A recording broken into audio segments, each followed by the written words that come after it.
this desire for control over time manifests as a desire for control over the future, as an antidote to worry.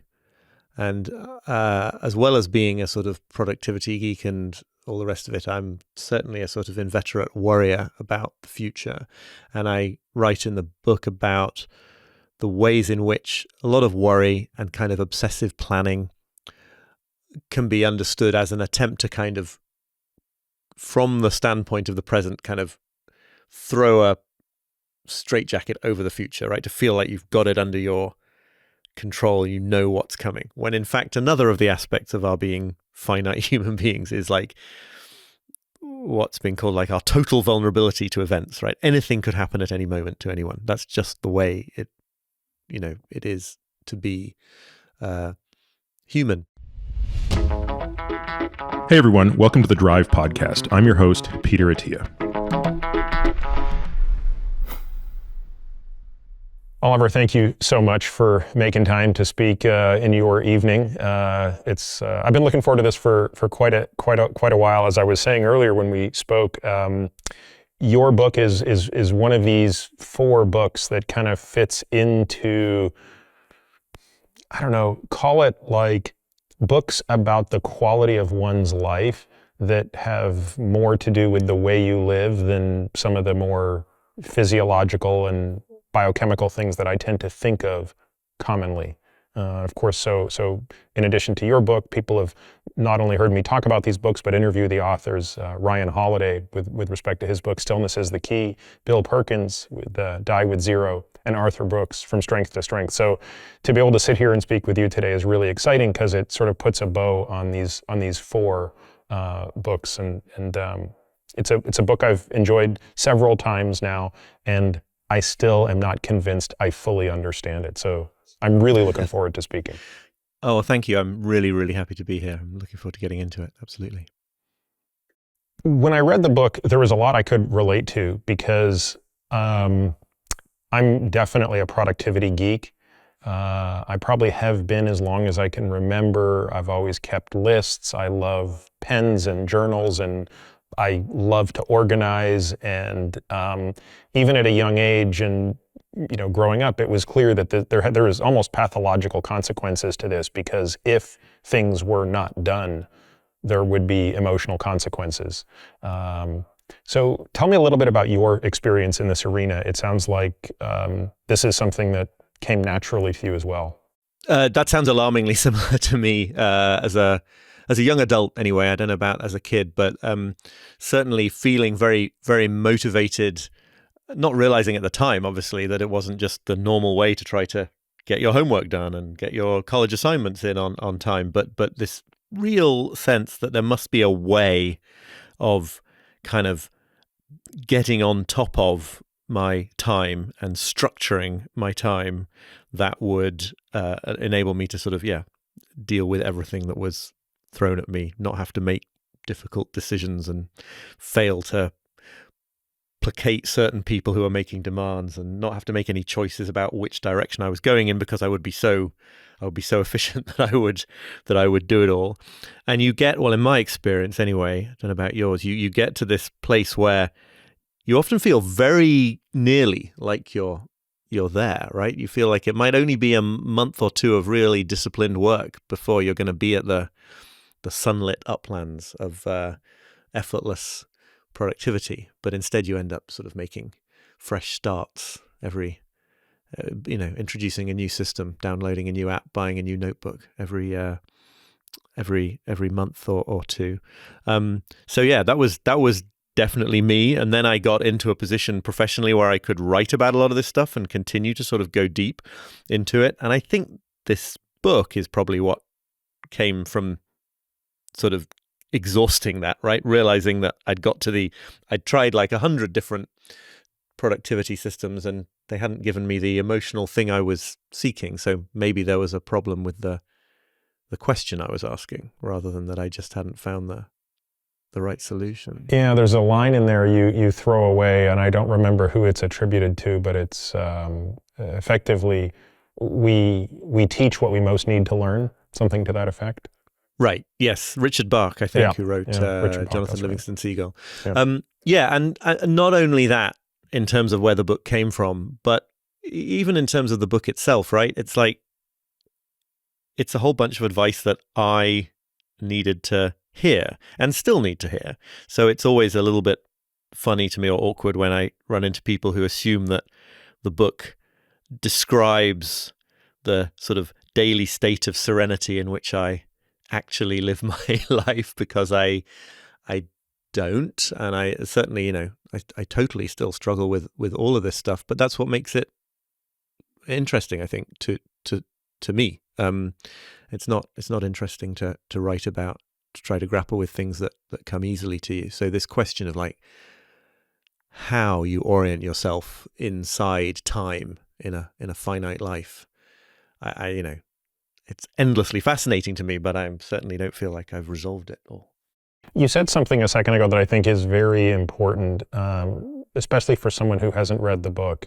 I think for those of us who have read it, it makes a lot of sense. And it's, and I'm going to paraphrase you, but you basically said all of this productivity, all of these hacks didn't give you what you were looking for emotionally.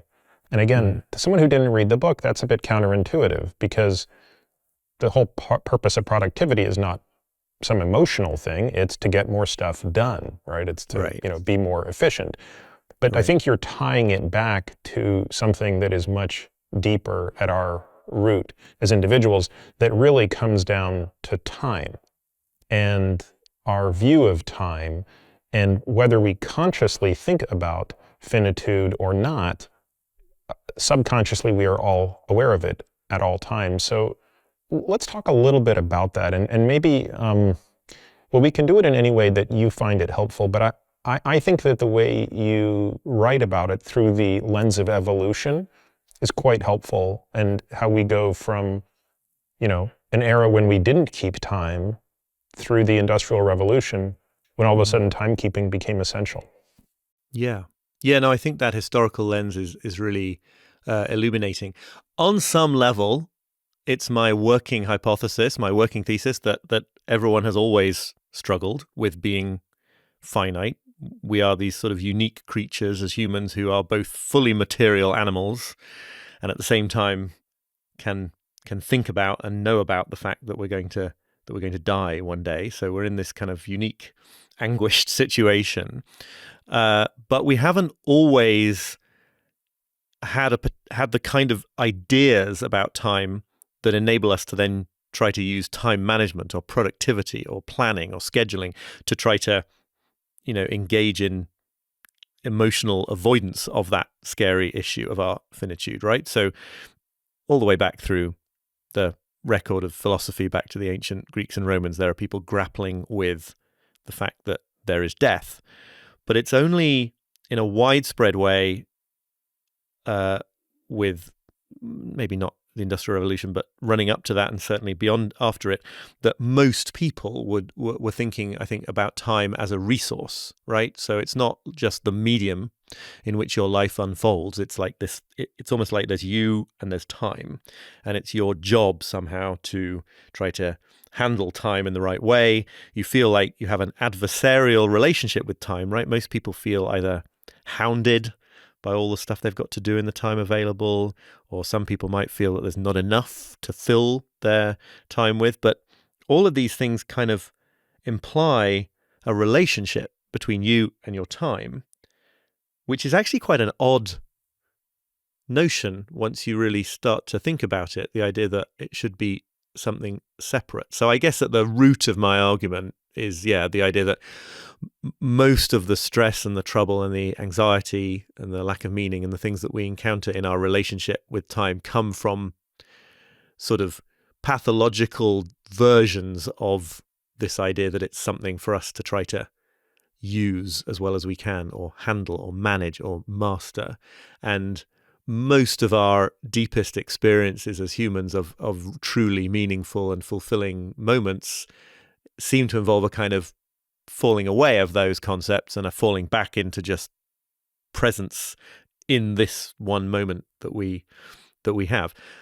of course, you need to think about time as a resource in order to do all sorts of things that we do in modern society. But I think a lot of the problems arise from thinking that that is all time is, and that there is some place in the future we can get to where we have finally nailed our relationship with it. Does that make sense? Yeah, it really does. I mean, I think the idea that productivity is a trap is very interesting. The idea that it's a distraction from something else is even more interesting. And the idea that it can never be fully attained is, anybody who's tried, is sadly true. We're not born this way. I mean, those of us that have kids clearly observe young children playing in a way that is untethered from time as a separate entity. Mm-hmm. And yet somewhere along the way, we become inculcated with, and maybe it's to varying degrees, you and I probably more than others, with this sense of time mastery being important. How and when do you think that transition occurs? I mean, my assumption is that it occurs in all different ways at different stages. And my son is 6, but I absolutely have seen some glimmers of, his father's unhelpful attitudes to time. So maybe it's passed on in the genes, or in sort of subtle ways that I can't clearly control. So he sometimes gets into this place of wanting to be sort of wanting to know exactly what's happening over the next 24, 48, 72 hours. I think here it's most useful, though, just to look at a perspective that much kind of psychotherapy and depth psychology would point to, which is that, in various different ways, as we grow up and as we are raised, even when we're raised by basically excellent parents, there are things that are missing from our sense of things that give us less than a sort of completely comfortable, secure sense of self-worth, and of everything being absolutely fine in the world. There are people who have this much more extremely than others, but there's something that you're trying to fill, right? By the time you're a young adult, there's something that isn't quite ideal there. And I think that we use all sorts of things, and obviously some people use substance abuse and all sorts of other things to try to grapple with these things that feel like they're missing. And I think that productivity is especially, people who for one reason or another have ended up with the idea that their value as people, that their right to exist on the planet, or to feel that they are, enough as human beings, is somehow dependent on their output, and on attaining certain levels of accomplishment. The people David Brooks calls insecure overachievers, right? Which is I think a great phrase and sums it up well. I think they're the ones who are naturally drawn to this idea that they've really got to try to double down on the technologies of time control to try to get as efficient as they can and process as much as they can. There are, of course, other people, we know them, right, who for some reason are deeply psychologically invested in not accomplishing things, in making themselves feel that they're not part of that whole, process of accomplishment, of becoming sort of a slacker in a very sort of proactive and deliberate way. So I think in all sorts of different ways, we're just trying to plug in a lax, and the problems with that are going to manifest in different ways. The obvious problem with productivity as a way to get to that kind of state of peace of mind is just that there's a complete baked-in mismatch between being a finite human being and existing in a world of effectively infinite possibilities, right? Infinite emails you could answer, infinite ambitions you could have, infinite places you could go. If your self-worth is staked on trying to get your arms around all of that, but it's actually an infinite quantity, then that's just going to be an unending struggle. So what would you say to somebody who says, no, it's different. I can actually do this. Like, I can juggle these 5 projects and I can get my inbox to 0. I just need a little more time. Like, I'm right on the cusp of doing it. And if I just put my head down for the next 6 months, like, it's going to be okay. How would you explain to them that that's kind of a fallacy? I mean, there are 2 ways into that, aren't there? I feel like one is to say that one of the greatest questions in terms of self-change and self-knowledge, which is just how's that working out for you so far, you know? And I think to some extent these are kind of revelations of the middle of life, because you have to have tried this out for quite a while. And, you know, if you're 20, telling yourself that the real part of life is still coming makes a certain amount of sense. When you're in your 40s and you're still telling yourself that the real part of life is coming later and this is still a dress rehearsal for that moment, it might begin to strike you as no longer quite so credible. The other way of getting into that is just to say that there seems to be this pretty much universal law that if all you do is become more efficient, in any system is made more efficient with nothing else being done in terms of you select your priorities. If all you're doing is trying to process more stuff, then all else being equal, that will attract more and more stuff to do into your life. So getting better at processing email at a faster tempo just basically attracts more email into your life for fairly straightforward reasons. You reply to more people and they reply to your replies, and you have to reply to those replies, and you get a reputation in your organization or wherever it is for being very responsive on email. So more people email you. So there's this kind of unending aspect to it that occurs in lots of other domains besides email. And so you can't ever actually, you're not going to get through an effectively infinite supply of something by processing it more efficiently. In fact, the opposite is going to happen. And so I think that's why it always feels like this moment of mastery is just over the horizon, but it's never quite where you are. It is a very deceitful feeling for anyone who's struggled with it. I think just maybe the word struggled is the right word, right? It's because you really do feel at times you're so close to just nailing it, and then it will be different. Yeah. Tell me about your journeys here. I mean, there's a whole, I'm kind of one of these guys who tries to inbox to 0, never successfully. What is it called the Pomodoro technique? You briefly touched on your dabbling in that. What's that technique? And what are some of the other techniques that people are exploring as ways to defy the gravitational inevitability of what we're talking about? Well, this is a really interesting point, actually. I think it's one worth emphasizing. The Pomodoro technique, as many people will know, I'm sure, is this approach where you divide up your work time into 25-minute periods interspersed with 5-minute breaks. And then after you've done 4 of those, you take a longer break. And it's just a way of sort of boxing up your time. Other approaches to the sort of classic approach of time boxing that involves, giving every segment of your calendar a specific job. And there are, 100 other of these kinds of techniques.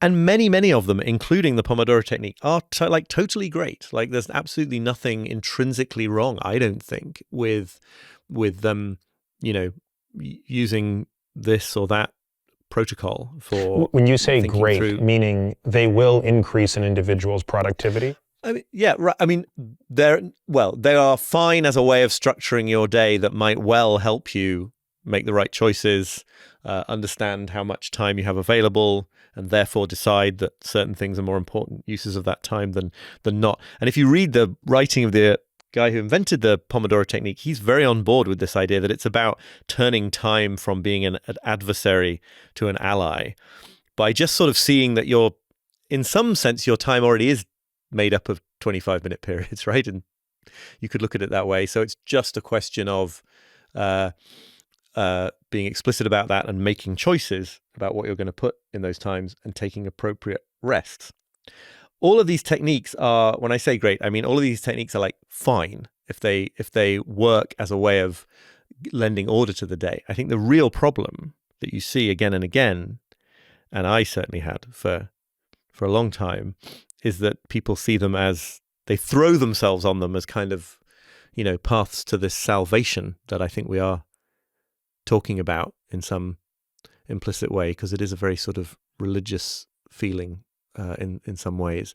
They think that they can ride this approach to life to that point of finally feeling like they're doing enough, finally feeling like they're like the air traffic controller of their lives, and that's the problem, right? So I mentioned in the book my early experiments with David Allen's Getting Things Done, the big sort of which kickstarted the modern phase of productivity writing, and there's so much great stuff in that book, some of which I still in some ways practice today.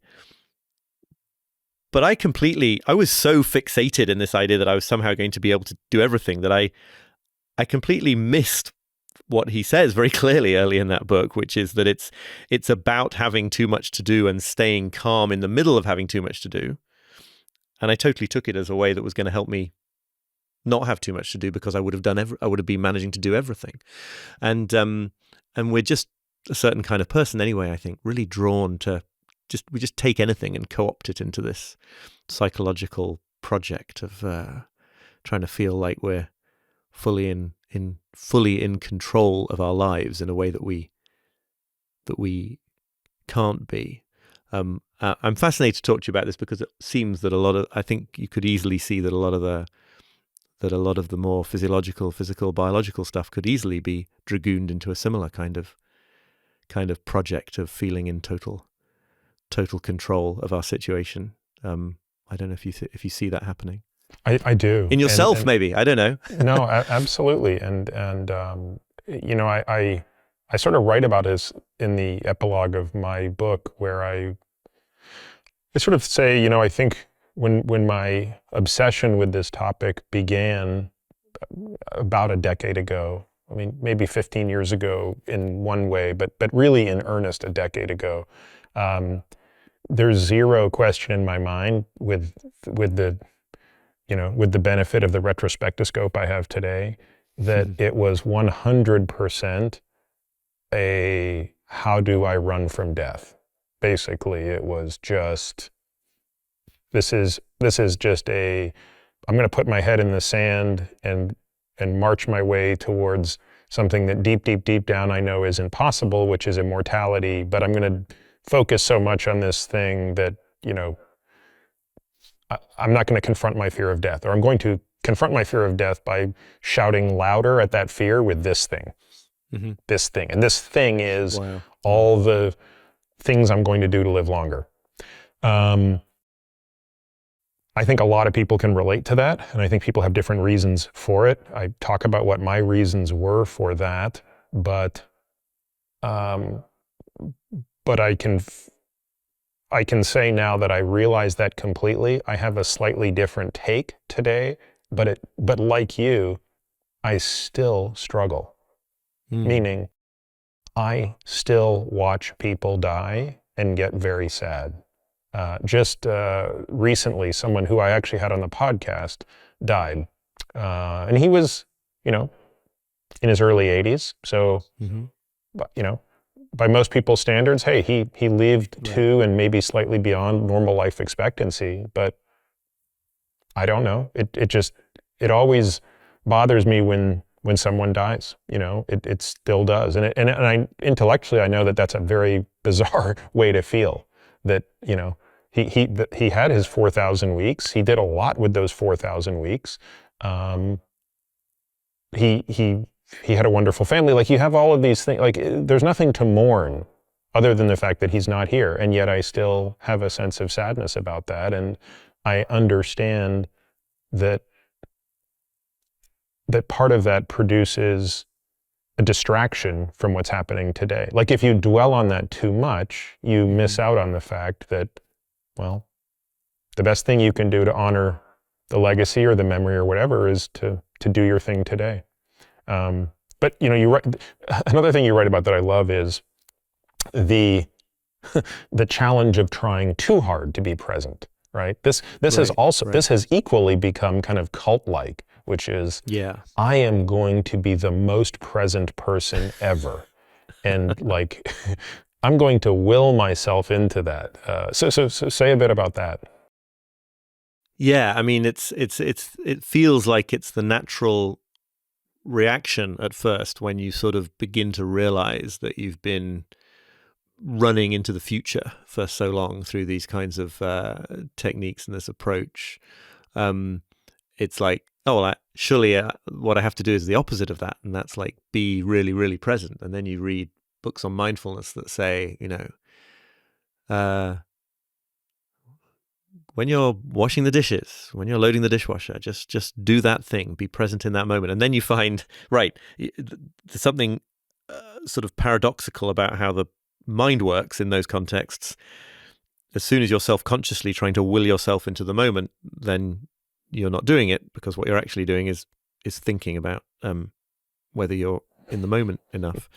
And so, yeah, I tell this absurd story in the book about getting to witness the Northern Lights when I was in northern Canada, and having been sort of like getting excited about it for several days of my trip, and when it finally happened, and I was sort of dragged out of the place I was asleep in by some neighboring guests at sort of 2 a.m.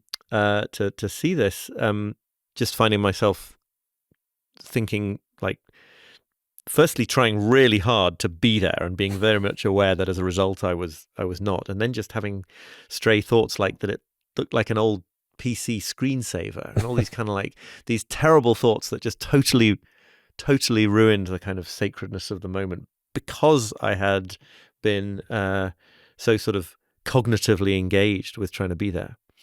And by contrast, we can all point, I think, to moments in life, that sort of perfect afternoons and things like this, that were not planned. They were not because we set out to have a perfect day. So there's kind of a theme that runs through all this. I think it comes up thinking about rest and recreation and leisure as well, that you do sort of, there's a sense, it just sounds like a sort of annoying paradox, but there's a sense in which you do have to be willing to waste time to make the most of time. You do have to be willing to just sort of care a bit less about whether a given afternoon, given weekend is spent in a deeply meaningful way, in order to maximize the chances of sort of lucking out into one of those deeply meaningful times, because you need to not be fixated on trying to force the matter. And what do you think that means? I mean, is that something that can only be appreciated in retrospect, or is that something that will also be appreciated in the moment? Meaning? You mean the sense of meaning? Is that what you're talking about? Yeah, this experience that I think we're acknowledging we want, right? We're acknowledging that we want to feel a certain way. And I think you're doing a pretty good job establishing, especially for anybody who's tried, you're not going to achieve that sense of meaning by achieving. Like, getting more things done on the to-do list is not going to be the path to make that happen. And so there's, what is that thing that we're trying to make happen, and do we know it when it's happening? That's a really good question that I don't know that I really know what I think about.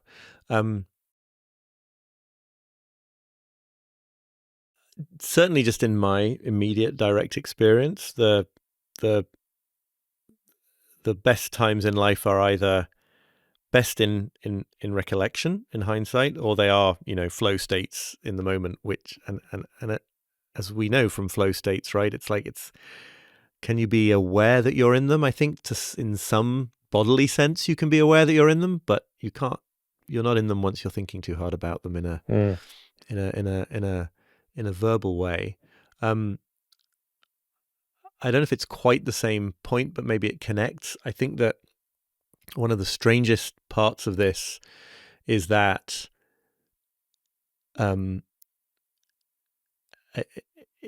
happiness feels like sort of the wrong framing for what we're talking about here. I'm always really, really fascinated by those moments in people's lives, and I've had a couple of them myself, where somebody close to you is going through some sort of immediate serious crisis. There's nothing good about what's happening. You wouldn't want it, if you could have chosen for it not to be happening, it wouldn't be happening. And then in the middle of this emergency, it's just obvious that you've got some, like, your job is to, like, I don't know, do their dry cleaning. It might not be being a shoulder to cry on. It depends. It might be your job is something very mundane, to just keep someone, make your contribution to somebody weathering this crisis. And that sense of knowing that you're in exactly the right place, that, like, there is no question, there's no, it makes you realize how, I feel like among my friends, I have a good reputation of being quite good in a crisis, which feels very flattering until you think about it. What it really means is you're just incredibly ambivalent and indecisive in all other times, right? Because it's when you have a choice about what you should be doing, there is this great sense of sort of second guessing and fretting and being indecisive.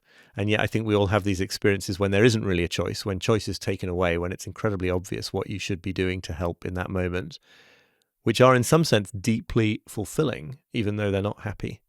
And I think there's a clue there to what we're looking for in other times of life. It is this sense that there's not really any option of manipulating our experience, fitting a few more things in, worrying whether we're missing out on something else. All that sort of goes away in those times. I don't know if it's the same point, but it does seem really important to me.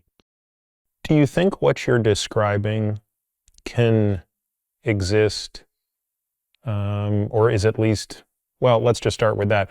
Can that exist without some interaction with another person? Because the example you gave requires another person, right? Mm-hmm. In this sense, in this case, it requires that you are there to help another person. So, which I want to talk much more about the use of time as a good versus sort of a shared good, but we'll come to that, because I think that's one of the most important points of the book, and there are many.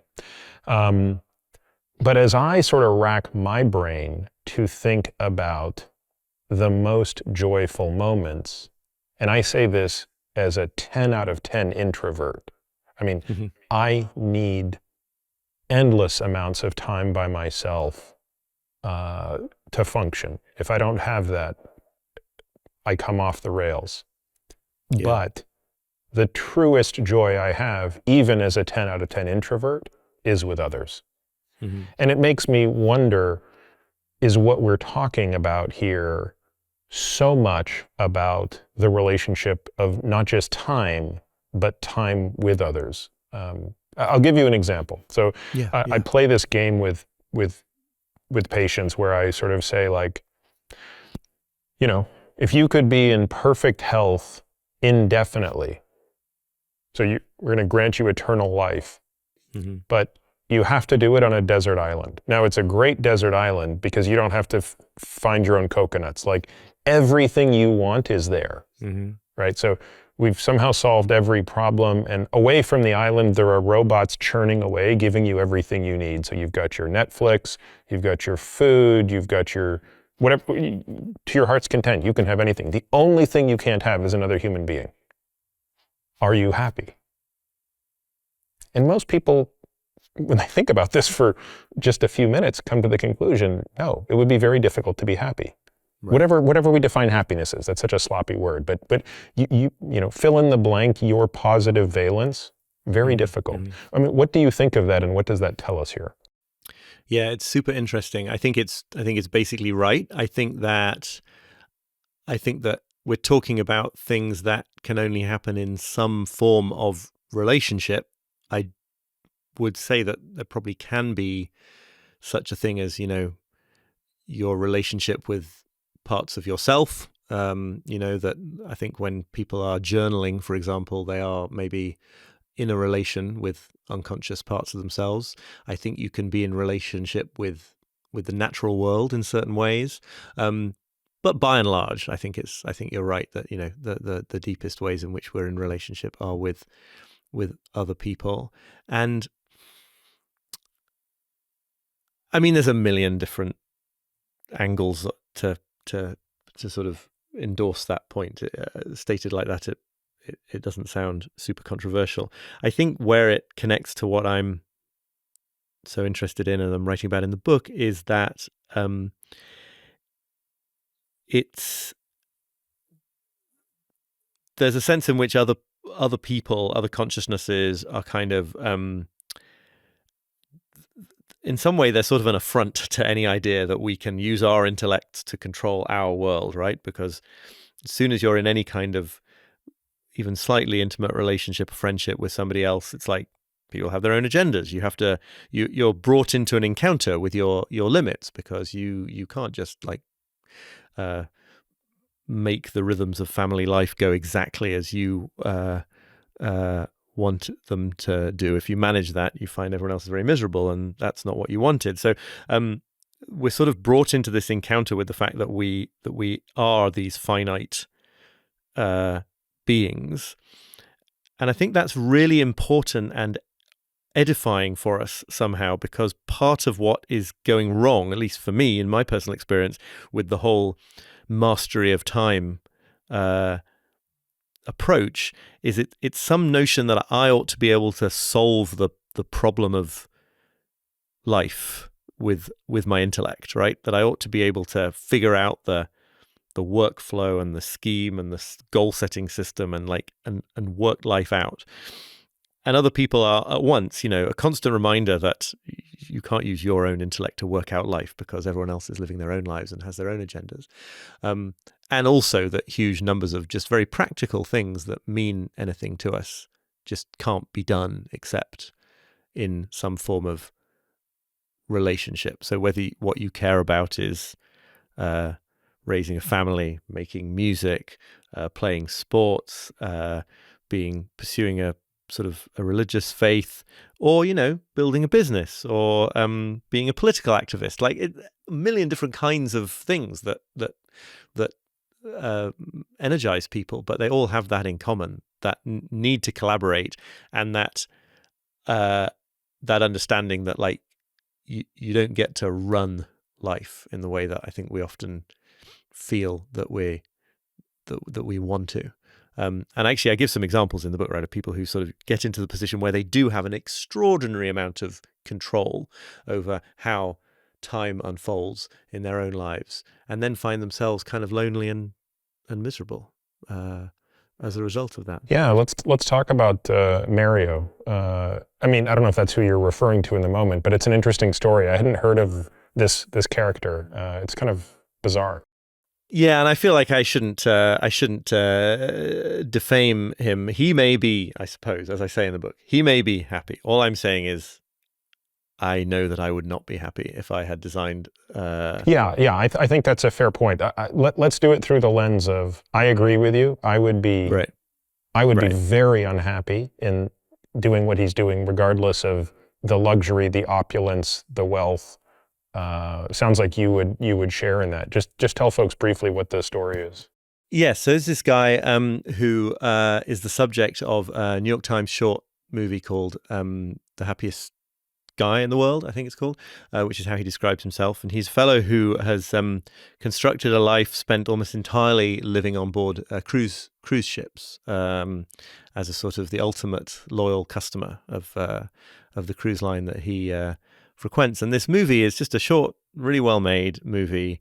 And you can tell from the title that the filmmaker also is skeptical of his self-description as the happiest guy in the world. He has sort of total control, in a sense, over what he does with his time.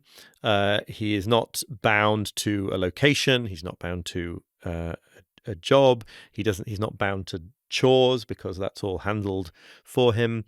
And there's just a sort of deep poignancy that comes across in this short movie. Again, not sure he'd agree. This is my interpretation about what I would feel of what I would say is loneliness, right? It's this sense that he is out of sync with, he's not synchronized with the rhythms of anybody else's lives. And as a result, there are these sort of awkward moments in the film where he's kind of greeting the staff of the cruise ship and saying they're referring to them as his friends, and you have a kind of a sense coming off them that, like, yeah, they're going along with being his friends because they're the employees of the cruise line, right? So they're not going to be rude to him, but it's not a friendship. And I think that a lot of this has to do with the idea that, what I would say if I was in that position, I would say that I had made a major mistake in thinking that time is best understood as this thing that you should sort of hoard as much of as you can for yourself, achieve a kind of total sovereignty over it if you can, as opposed to something that gets its value as a kind of a network good, right? Gets its value from being shared. And there's all sorts of anecdotes from people who sort of become digital nomads, and roam the world, running their businesses from their laptops. Lots of plus points to that. I think it's maybe often a wonderful thing to do for a few years in your young adulthood, but they soon find, right, that they've sort of, with all this freedom, they've kind of exiled themselves from the very normal routines that actually we find deeply fulfilling, of, like, several friends meeting up for a drink, or going for a bike ride, or just very normal things that rely on our surrendering some of our control over some of our individual control over time. And there are many other examples. No, I think this point about regular goods versus network goods is important. Let's even continue to expand on that, right? So, classic regular good is money. All things Right. equal, more of it is better than less of it. Yeah. So in other words, there's some, even though you could argue you could hoard all the money in the world, it's not going to make you happy. But if you could choose between having more or less, it's logical why you would choose more. Right. But I think, the great example of cell phones, right? Telephones, like. Right. You don't want to have all the cell phones. Yeah. You just need one, and you want everyone else to have one of them. Right. That's Such a that's great what point. makes That's the a network network good. work. And Yeah. to think of time as money is missing the point a little bit. You need to think of time as cell phones. It's, you have to have time that everyone else has. And to your point, maybe this would be a great time to kind of talk about the great Soviet experiment, about the asynchronicity of time. I thought that was so fascinating. I'd never really considered that before. So yeah, there was this extraordinary attempt in the early decades of the Soviet Union to kind of leapfrog the state of economic development of the West by eliminating the 7-day week, 5 days of work, 2 days a weekend, and replacing it with a 5-day system, so that it would be 5 days through the year, 4 days of work, 1 day of rest, 4 days of work, 1 day of rest. And the sort of allegedly ingenious idea here was that it wouldn't be the same 4 days on, 1 day off for everybody. Instead, the population was divided into cohorts, color-coded cohorts, and depending on which one you belonged to, your 4 days and 1 day would be different. So they were all kind of staggered through the year. And the idea was that this would enable the factory machines to run every single day of the year and never need to stop. And this would result in extraordinary economic gains. What it did very quickly, among other unintended consequences, was to sort of desynchronize the whole population, right? Because if you had a friend or even a spouse, and spouses were supposed to be assigned to the same cohorts, but it often didn't happen, I think. if you had somebody you wanted to spend time with, and they were in a different cohort, then you were never free. You never had the same weekend to spend time. It hugely disrupted, therefore, the family, and it disrupted the church. And as others have pointed out, right, both of these were kind of features rather than bugs from the point of view of the Soviet leadership. That you're sort of undermining these other centers of power in the society.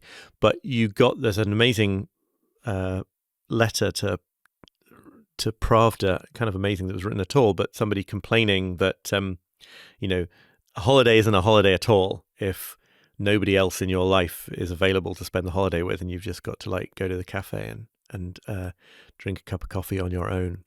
So it's a sort of extreme example of how damaging it is to our quality of life to be put in a situation where our time is not properly synchronized with other people's.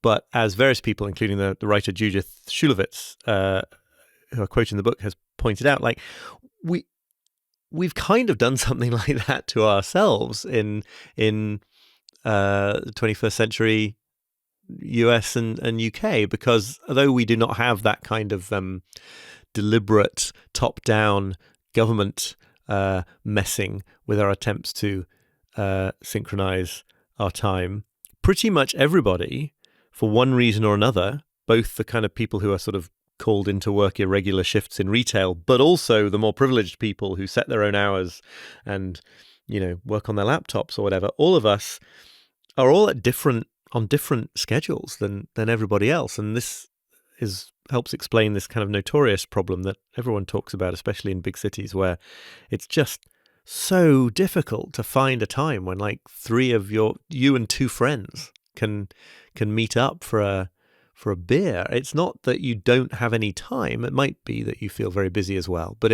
it's just that it's not the same. It's not the same time, and I think this is.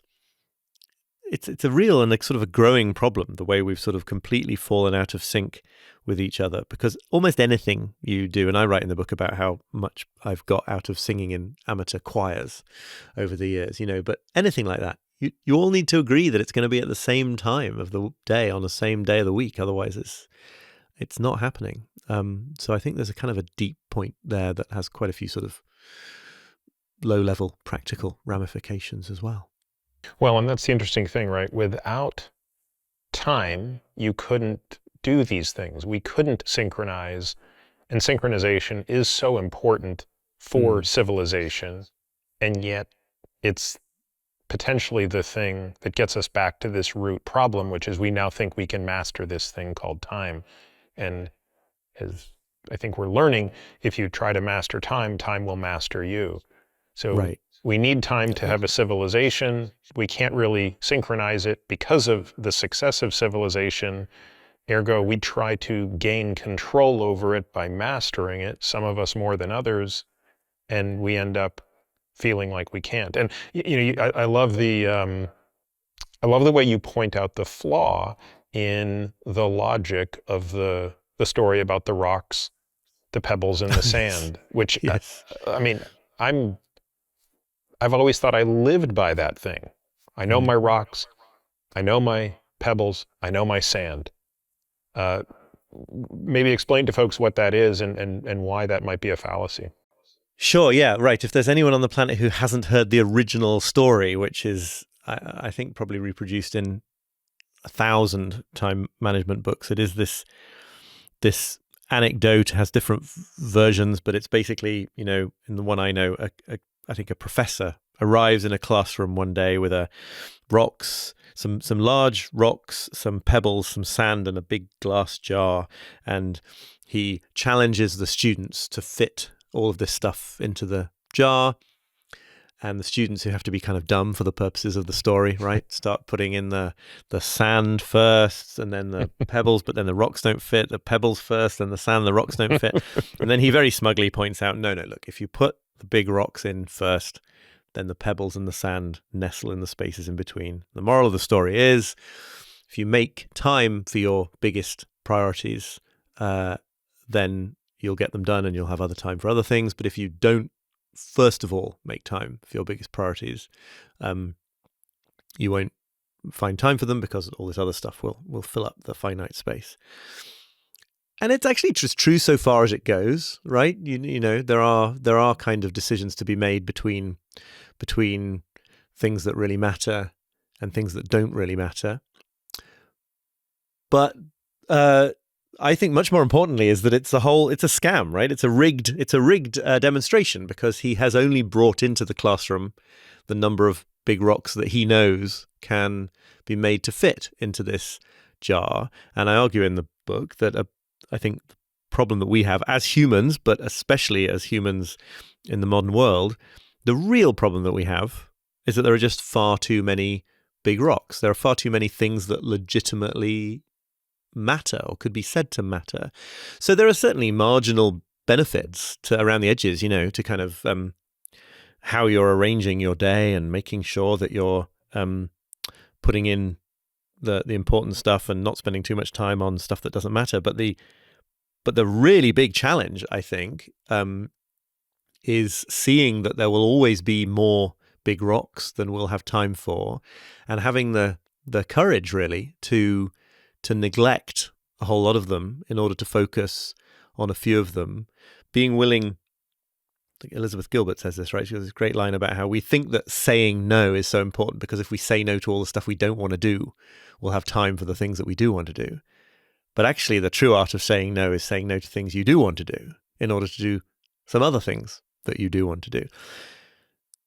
Because deep, deep, deep in our minds, there seems to be this assumption that of some sort of natural law that says, well, like we're only going to feel that the number of things we're going to feel like they matter has ultimately got to match up to the time that we have.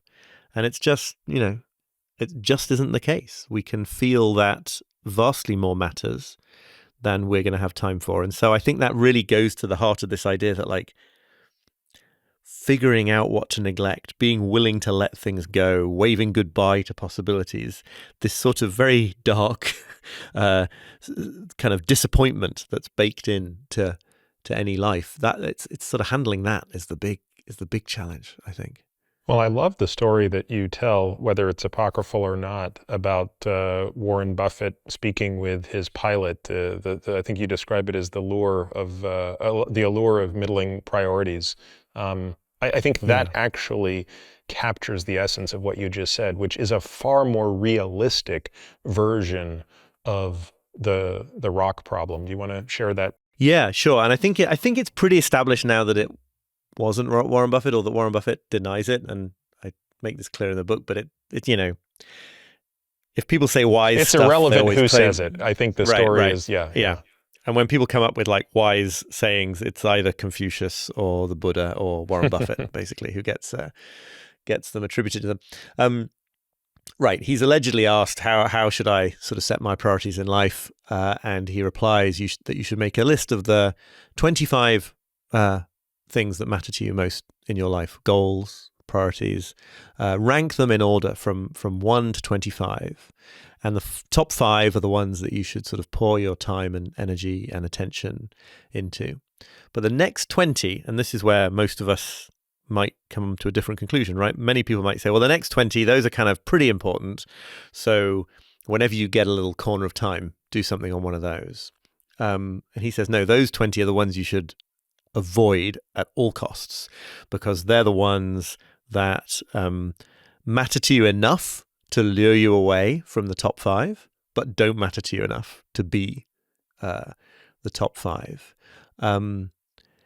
Even in this story, there is a little bit of not quite facing the truth of the matter, I think, because it could simply be that there are many, many things that all belong in the top 5, more than 5 things, right? I mean, you're still implying that you can do that ranking. But I think what's so important about it as a way of approaching life is that it doesn't ask you to believe that everything you're going to decide to not do, that all the things you're going to neglect you have to convince yourself didn't really matter in the first place. It's like, no, they did really matter. It would have been good to do those things. But finitude, our state as humans, demands that we make some choices anyway. And actually, I think it's very comforting in the end, right? Because if you feel that you want to not only, be great in your work and be a great parent and pursue a couple of like leisure activities, but also do these other 20 things, and you feel that there must be a way of doing it, that's a very tormenting way to live. When you see that, like, oh, right, there's just always going to be more that I want to be doing than that I can be doing, I think that actually allows you to let go of some of those other things, to see that it's just our job as human beings to like pick a handful of the things that really compel us and focus on them, rather than to somehow make, infinity fit into a finite container. What is it that you sort of realized circa 2014? You write about this sort of moment of clarity. I think you were sitting on a bench somewhere in Brooklyn, presumably. Oh yeah, Prospect Park. Yeah. How did this sort of coalesce for you then? Well, this was very much on the sort of productivity and work side of this whole thing.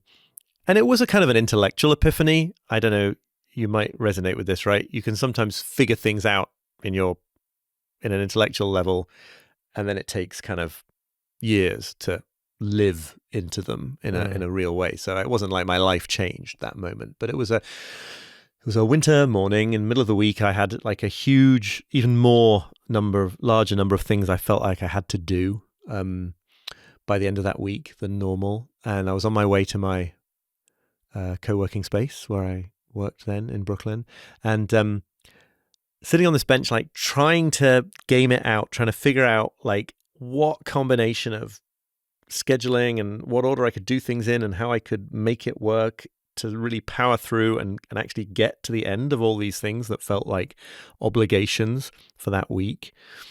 And just suddenly being struck by the understanding that like, oh, it's impossible. Oh, I see. I'm trying to do something impossible. And feeling that as a sort of like a burden being lifted, right? In that moment, it's like, oh, right. I can't be expected to find a way to do all this. I've taken on more things than I can do in the time that I felt I had to do them.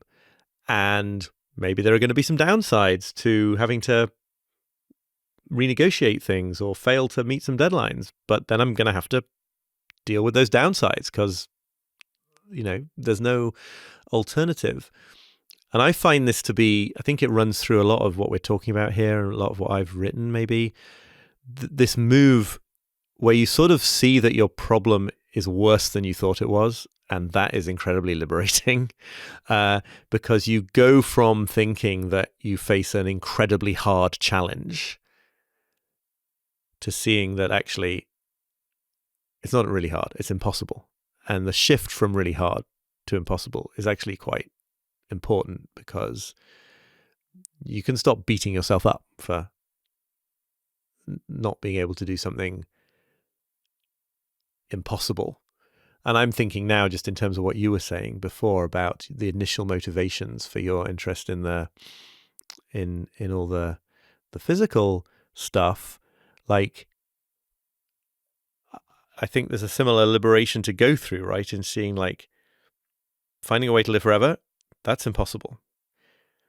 Then you drop through into the ground of, okay, we can work on, there's certainly one can maximize one's chances of a longer life. You can certainly maximize the quality of the life that you have, but you sort of drop away from that kind of me against the universe thing that you can throw years of energy into, but you're never actually going to win. And then there's something much more engaged with the world about being in the realm of the possible, right? Because then you're like getting stuck in. I don't know if that, do people say getting stuck in America? I don't know, but in Britain, that's the idiom, right? It's like you're getting actually into the activity of doing real things in the world.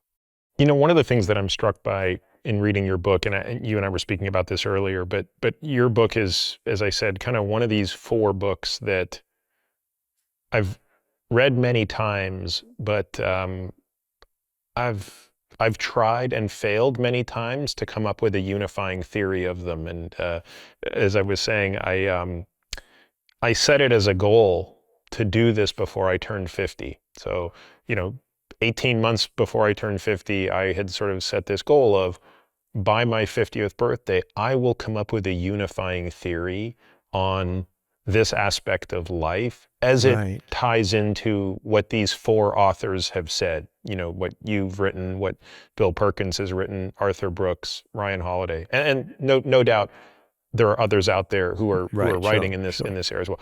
But I wanted to limit myself to just these four things. I thought this can't be that hard. Well, that birthday came and went. There was just another thing I failed at, right?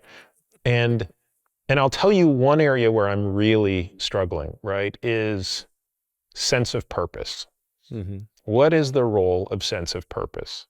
Now, I have vacillated in my life on this. There have been times when I had such a grandiose view of my role that I felt everyone should have a legacy. I mean, it was a bit of an hmm inside joke. So, my wife and I, who met in Baltimore, where you met your wife, when I was in residency, which was kind of a slog, right? This was, you're working 110 to 120 hours a week.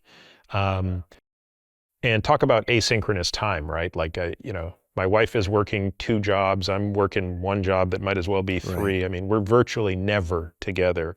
Right. And when we are, I was just working, right? So I was either swimming or working on this surgical manual I wanted to write. hmm I wanted to write like the all singing, all dancing Bible for surgical residents. And she's sort of Wow. like, what the hell are you doing? Like, why don't we just chill out? And I was like, no. Like, this thing's going to be my legacy.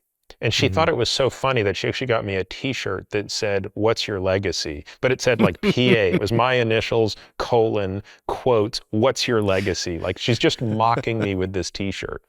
Um, and then I think about where I am now, where I'm so far at the other end of the spectrum that I also worry it's problematic, which is, I don't think there's any such thing as legacy. Like, hmm we're all going to die. None of it matters. If I died tomorrow, nothing changes. The Earth will continue to move on its axis with the exact same precision as if I lived to 100. Like, nothing will change. And if I live another 40 years, no matter what I do in those 40 years, it won't matter. Nothing hmm will change in the universe. And you write about this idea of cosmic insignificance therapy. hmm Both of these seem problematic, right? Like Yeah. the Yeah. total lack of sense of purpose, which I'm not saying I don't have a sense of purpose. I'm just saying I feel so insignificant that hmm I flirt with the idea of being so insignificant that I think there are days I struggle with doing things because I'm like, well, I do Yeah. them because I'm good at sort of doing things, but Right. that's very Yeah. different. Whereas Arthur Brooks in From Strength to Strength would really talk about this important of sense of purpose, right? And this, Yeah. the Yeah. joy, the fulfillment that comes from having a purpose that's larger than yourself. So I'm Yeah. sure you've thought through all of these things. How do you rectify that particular issue of, is what we're talking about here too nihilistic? It's so interesting, and I mean, I think what we're circling around here, I don't think I'm going to solve the mystery of what of the theory that unites the books, but I think we're circling around this idea of finitude and reconciling ourselves to what it means to be finite. Obviously, that's my particular angle, so I'm doing it from my perspective, but it's this way of thinking about meaning in life that doesn't accept this binary of like either we are gods, either we do things that echo down the centuries forever, or if we can't, that must mean that we're nothing and there's no point in it all, right? There's something kind of, very seductive about it, and I'm as bad as anyone at falling into this, but there's something sort of inhuman about that, because it doesn't kind of meet who we really are as humans, which is sort of extraordinary and capable of extraordinary things, and also very much not gods. So in the section of the book on cosmic insignificance therapy, I'm sort of first of all explaining how I feel that it can be very energizing and empowering to sort of drop the requirement, the inner requirement that everything we do in our lives has to be sort of extraordinarily important on a grand scale, because obviously if you zoom out far enough, you can make anybody's life completely unimportant, and you can do that with like Mozart if you zoom out far enough, right? Mm-hmm. Some people might be remembered for several thousand years, but just make it 1,000,000 years instead, right? And so there's nothing that we can do that matters in that sense, and I think that can be very liberating. It means that if you're prone to indecision and spending time feeling like you've got to do things exactly right, then it's a good reminder that like doesn't matter enough to worry about. But yes, then of course the risk is that you're sort of lifted out of that terrible kind of like, oh no, am I doing things extraordinarily enough with my life? Am I getting the things right, or am I going the wrong way? You're lifted out of it so far that it becomes sort of lighter than air, and it's like, well, why am I even here? What's the point? I've been really, really influenced here by the work of a philosopher called Ido Landau, who wrote a book called Finding Meaning in an Imperfect World. And he's one of the points I take him to be making there is just like, it's quite strange that when it comes to thinking about what meaning is, what purpose is, we insist on using these criteria that either no human, or maybe in some cases sort of a tiny number of humans in each generation, could ever hope to meet. There's something sort of cruel to ourselves in saying that meaning is only at this cosmic level, and it's slightly arbitrary. It probably is motivated by our fear of death and wanting to feel like we're immortal and that our legacy will last forever. But you can sort of drop it to some extent. You can say, well, like, if what I'm doing with my life, influencing a number of, making life better for a number of my contemporaries, or even just, being a good parent, being a good member of my neighborhood, like, if I'm using a standard of meaning that is defining that as pointless, well, maybe I can just use a different standard rather than have to feel that what I'm doing is meaningless. And so I think Landau would argue that the nihilist, the person who thinks like there's no point in anything, he thinks he's being really sort of facing the hard facts of life, right? He's saying like, don't kid yourself. There's no point to any of this.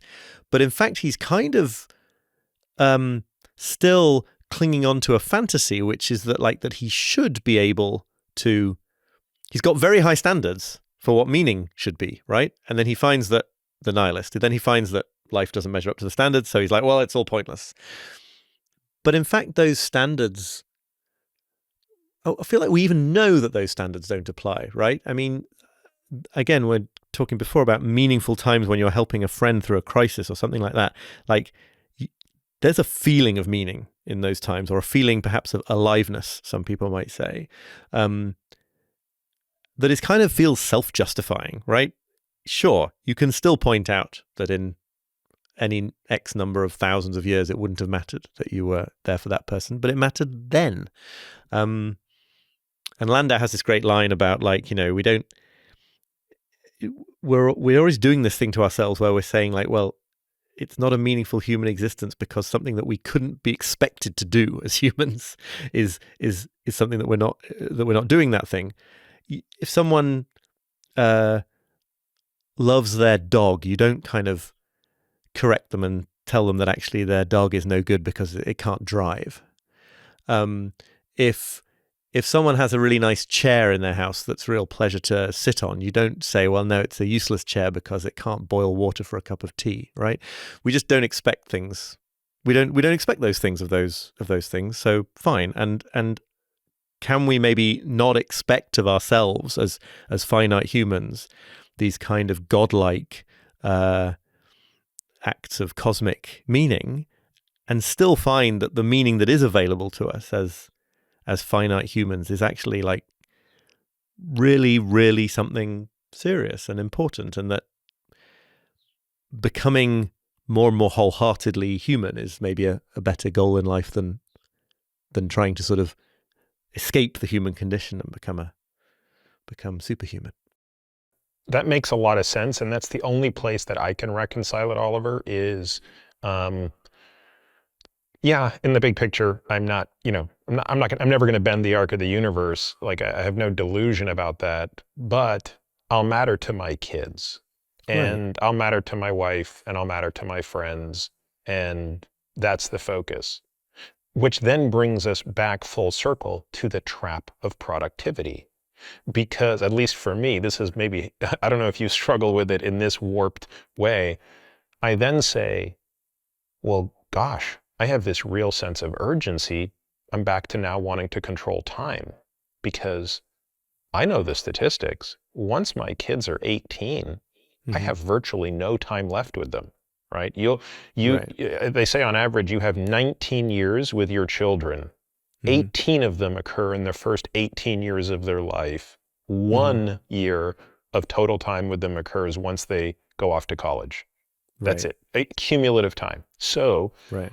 I then think, oh my gosh, I have to master my time, because I have it's not just the finitude of my life, it's an even Mm-hmm. greater finitude of the time I have with my kids. Yeah. Now I'm doubly whipping myself to make the most of my time. And my wife and I have this discussion all the time, which is like, God, I wish I didn't have to do anything. Like, I wish I could do nothing Yeah. until our kids were all gone. And I Yeah. wish I could do a reverse retirement. I wish I could retire for the next 15 years, Yeah. and then I'll work the remaining decades of my life when they're gone anyway. I mean, again, Yeah. all of these things are irrational thoughts, but this is the psychoses, neuroses that Yeah. kind of fuels it. Yeah. No, absolutely. And it's funny, the format of conversation like this is such that you say that, and then it's like, I feel like now I'm going to offer the solution, but I'm just like, yeah, I totally get it. And I think that, and I totally feel it too. And I'm not sure that there is a solution, but I think that a lot of what we're talking about is I think there's a shift from doing things unconsciously to doing things consciously that is really important, and that you know, knowing and seeing that there is this trade-off is in some ways the best that we can hope for.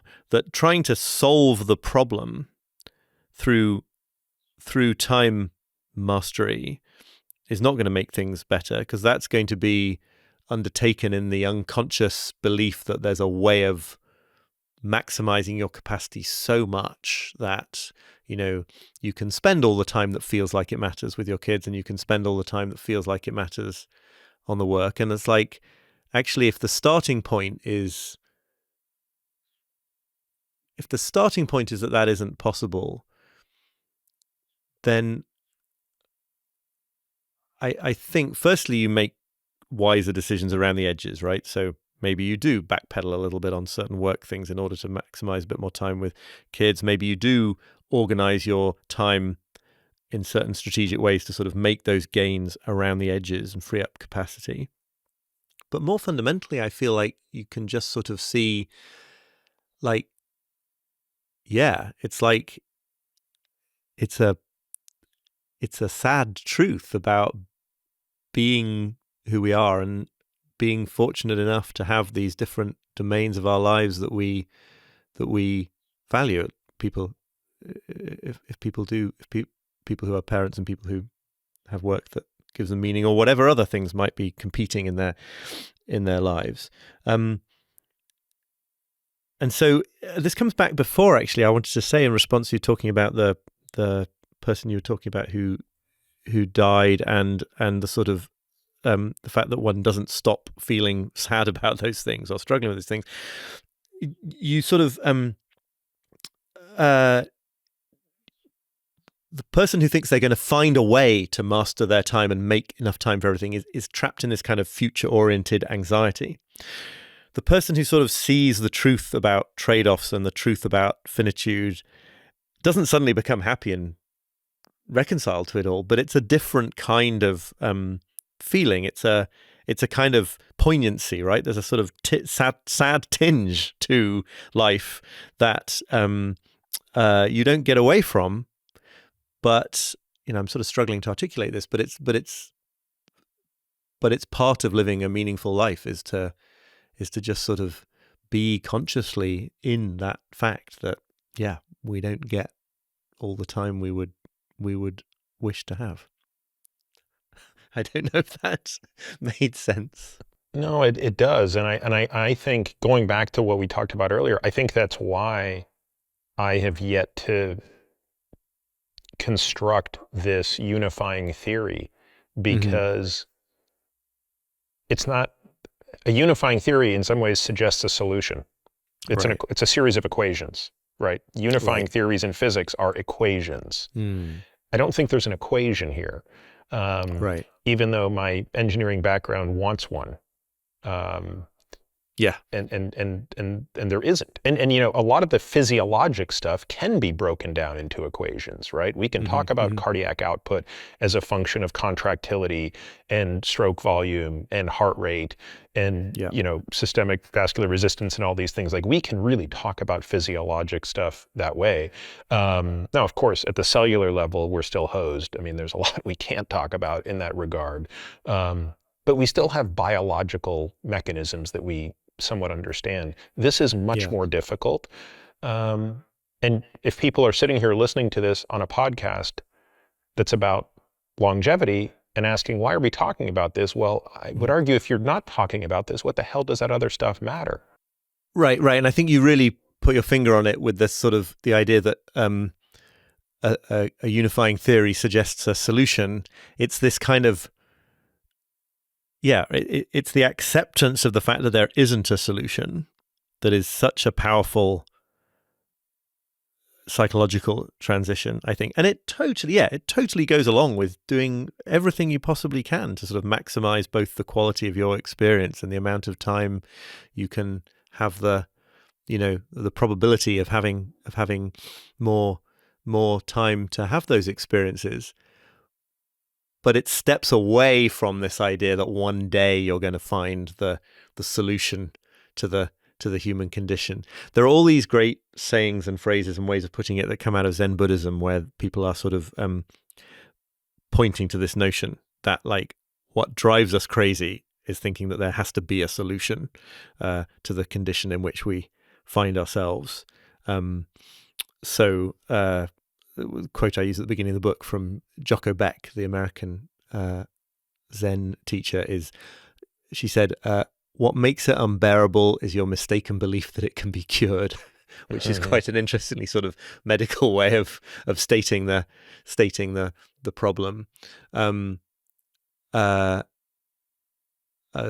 friend of mine years ago, who's a meditation person as well, said, like, from a certain point of view, everything is palliative care, right? Because we're not going to, none of us is getting out of this alive. There are plenty of sort of more cliched sayings that pinpoint this same problem. But yeah, I don't think that's a recipe for nihilism. I think that's a recipe for sort of letting go of a quest that wasn't possible in order to really, really get involved in the quest that is possible.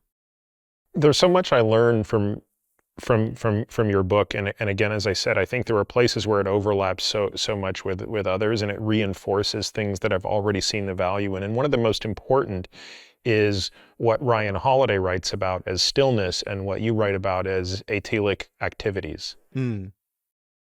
my reading of this, because I take notes when I'm reading a Right. book. So what I wrote at the bottom of that page was atelic activity is the antidote. That was my note in red pen. Mm. Why is that such an important, the antidote meaning what I was referring to, I think, was the aversion we have to being, you know, to being still, the Right. aversion we have to being alone with ourselves, with our thoughts and things like that. Um, say more about this. Why Sure. is, Yeah. Yeah. you have so many great examples in the book. You could draw from any of them, but just broadly speaking, why are you and Ryan coming at this same conclusion from totally different, Ryan is coming at it purely through a Stoic philosophy lens. Yeah. You're coming at it, frankly, through the lens of observation and Yeah. empiricism. Yeah. So I think sort of started any part of this, but the idea of an atelic activity, which is coined by a philosopher called Attia, is the notion that of an activity that is done for itself alone, not to get somewhere, not to get something else. That it's not the kind of thing that you will ever have done enough of. And so the example I use in the book, just because it's something I enjoy a lot, is hiking, right? I mean, you can't make hiking in any meaningful sense more efficient because you're just like it. I'm sure you can walk in more efficient ways than others, but the point is simply that the reason that people are drawn to an activity like that is for the experience itself. Sure, there are some ancillary health benefits, absolutely, but you're not trying to get somewhere either in terms of training or in terms of geographically trying to get somewhere. It's done for itself alone. A lot of kind of activities around arts, music, dance can be pursued in a more sort of in a way that culminates in something, but they don't have to be. And a lot of the enjoyment people get is in itself alone. And yeah, I think what Ryan means by stillness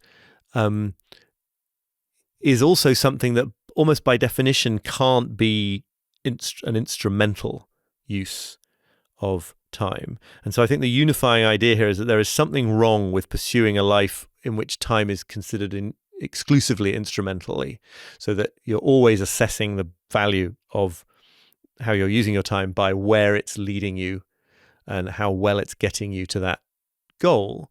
Because of course you at some point, like, either this has to cash out in a present moment of meaning, or you're always postponing.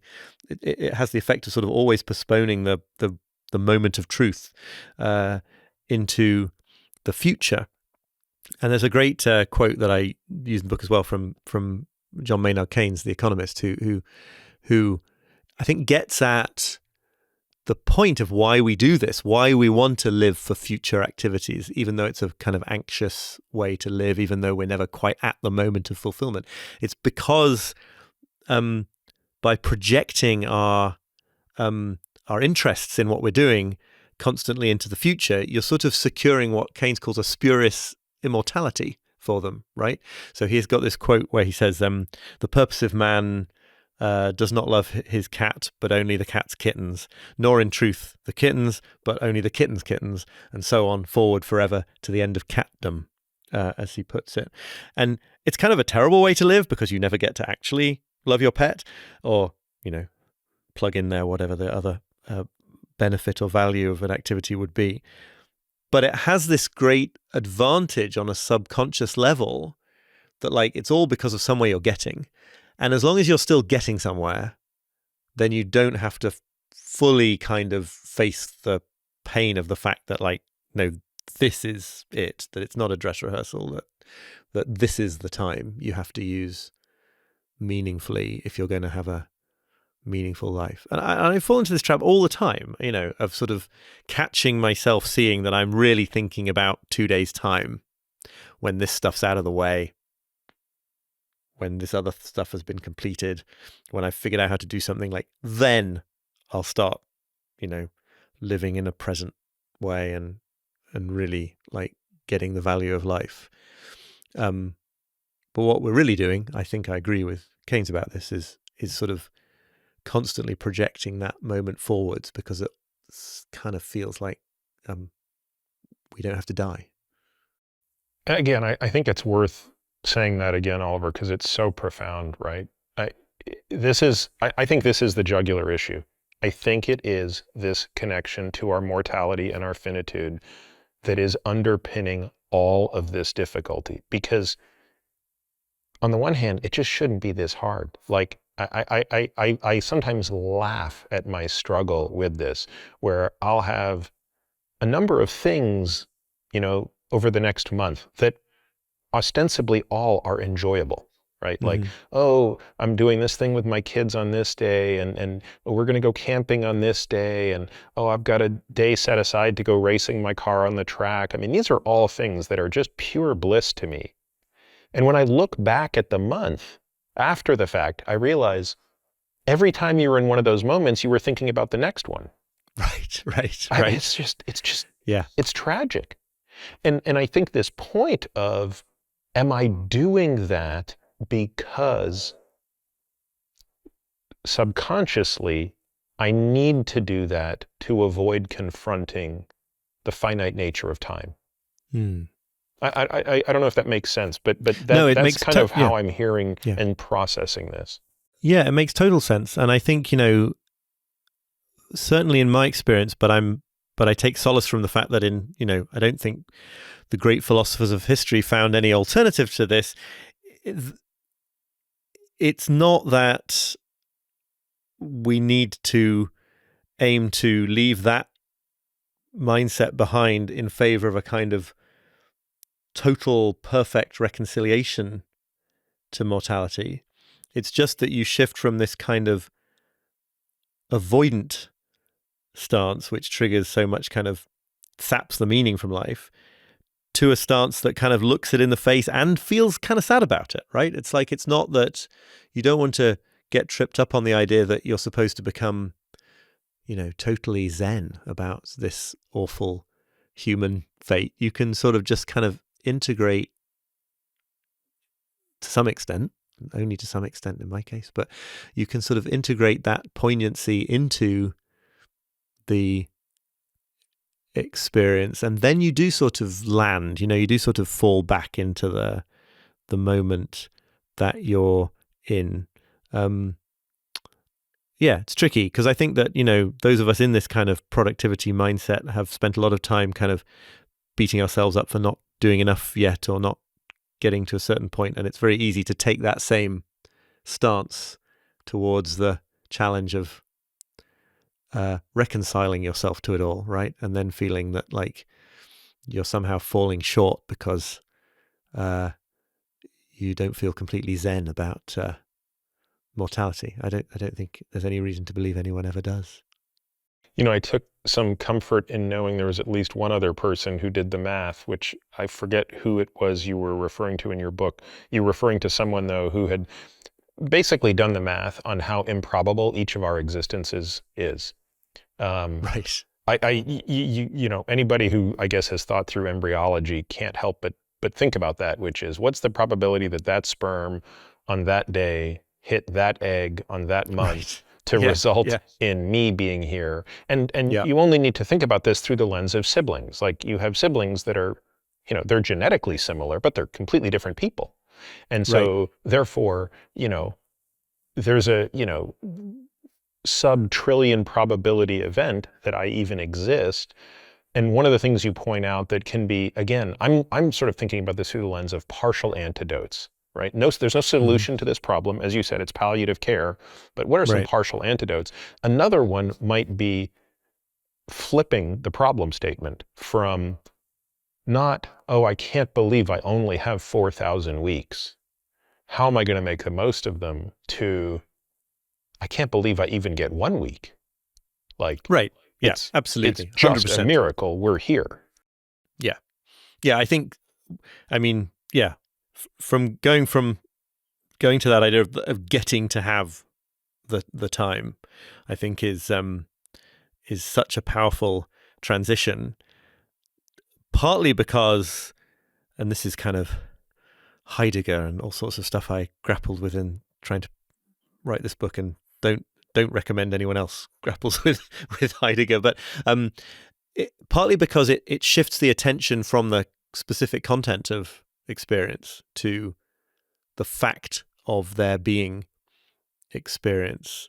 And that is really helpful because it means that actually you don't need to spend quite so much time worrying about whether you're doing the right things, because you just get that sense that it's a miracle that you're doing anything. It makes kind of, potentially makes sitting in a traffic jam, at least if not pleasurable, then less enraging, because it's like experience is happening. Like, what are the chances?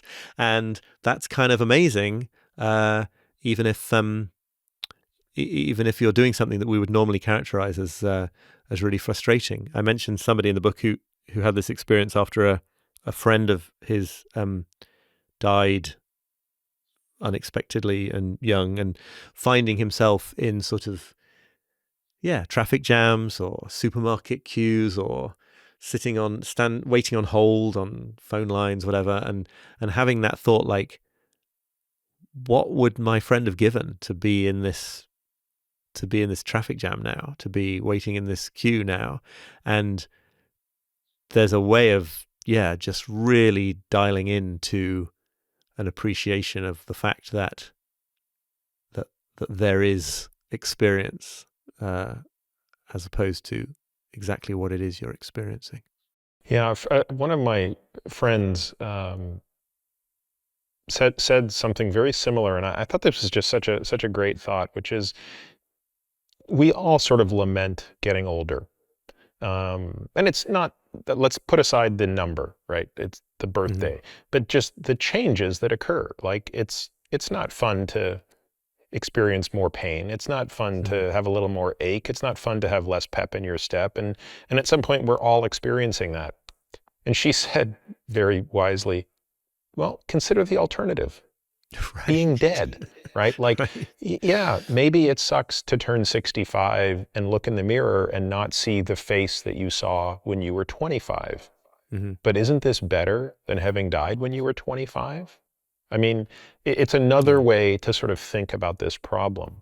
But let's go back to Martin Heidegger, because I'm going to take your word for it, because after you read a little bit of his writing, I realized I'm not going to be smart enough to interpret what he writes. It was way too obtuse for me.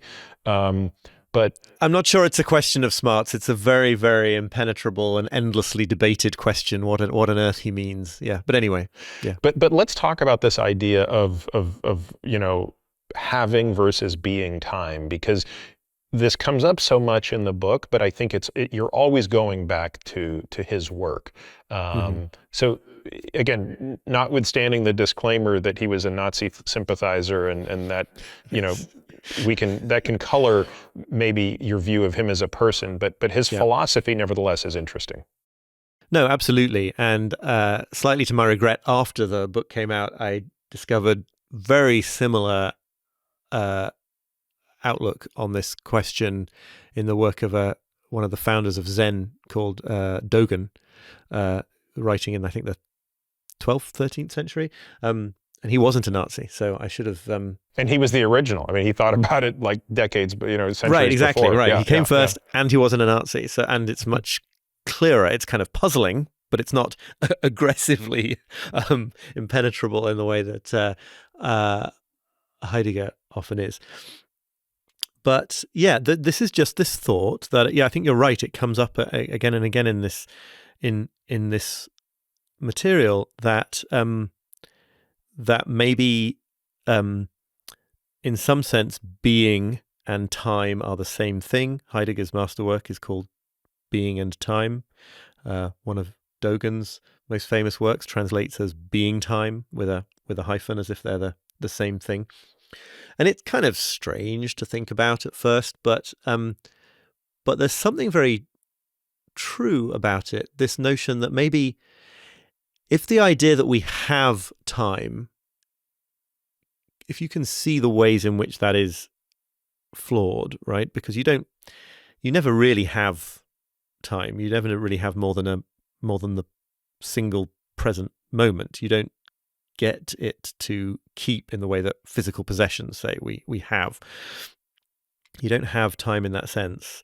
And if there are sort of all sorts of problems that come from treating time as this resource that we need to maximize, and then it starts doing strange things like, you try to maximize it and you end up with more stuff to do and all these kind of perverse things because we're treating it as something that it isn't.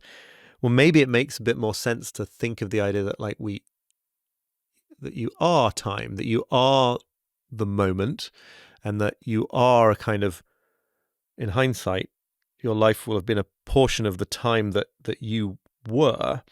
This is not an idea necessarily that, people working on the physics of time would have much time for, but there's a really powerful shift here that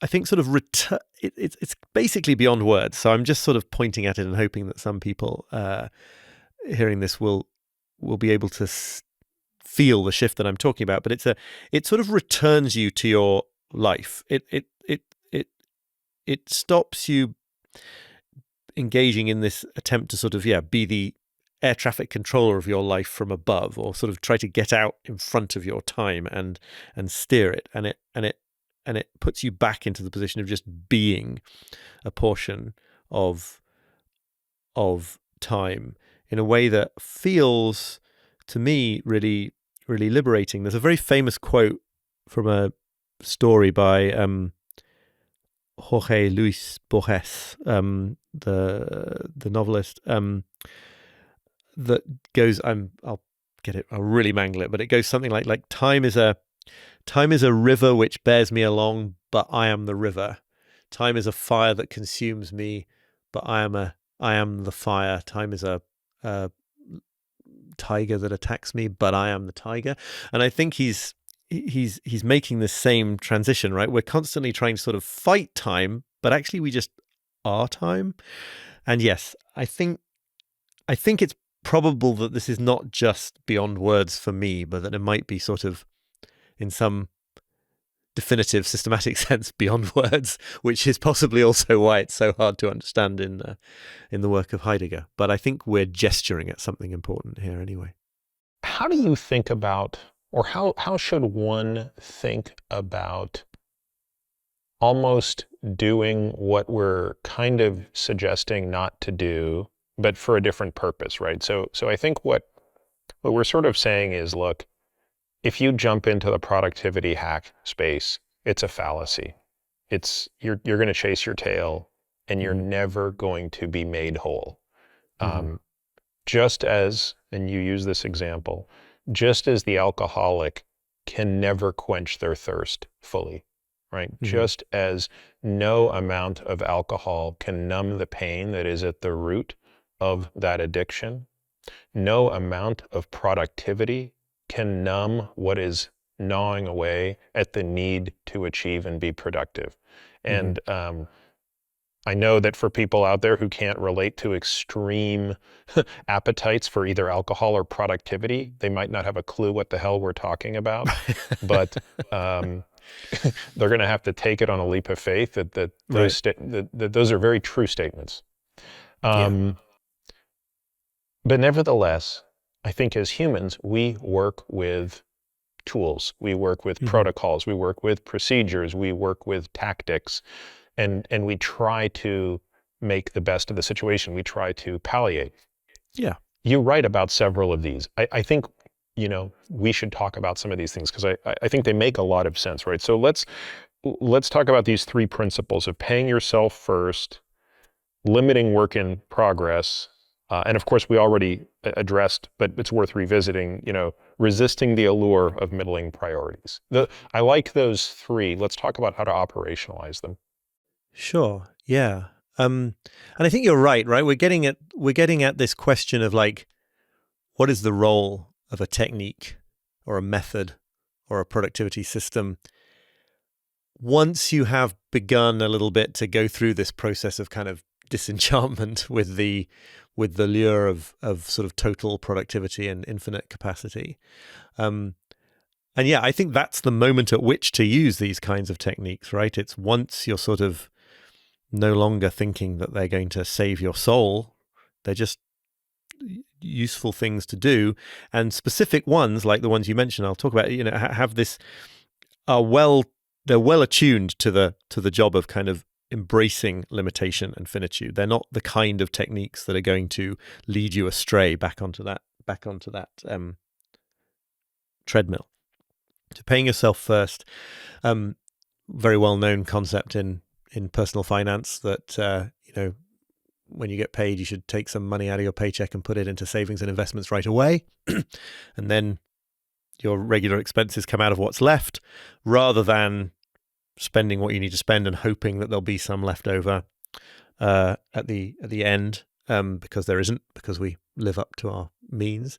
And the same thing is true of time. If you think that, if you take the approach of like clearing the decks, I'm going to get through all the stuff that I need to get through so that I get to this time when I can finally put real focused attention onto the things I care about, that's never going to happen for some of the reasons we've discussed. The decks will never be clear. So paying yourself first is just the act of taking that important thing and doing like at least a little bit on it now, first thing in the morning, right away, in other words, not trying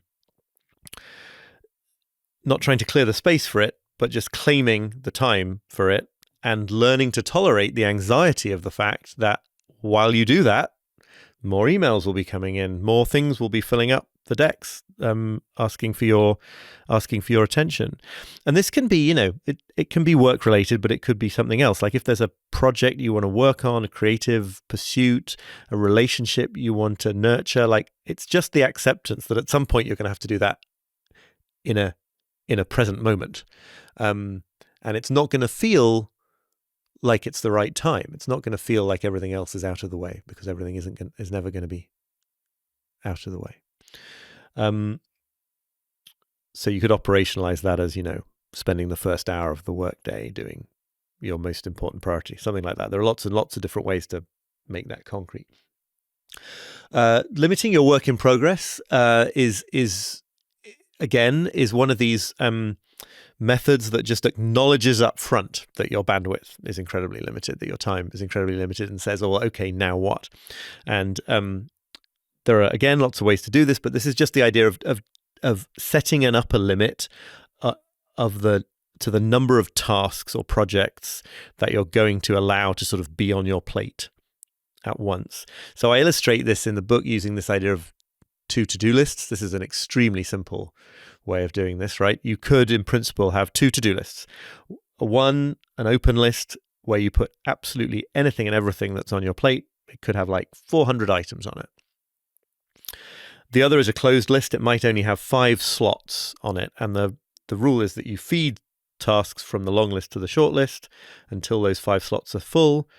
And then you can't add any more until you've freed up a slot by completing one of those tasks. So it's just a sort of artificial bottleneck that you're placing on your workflow.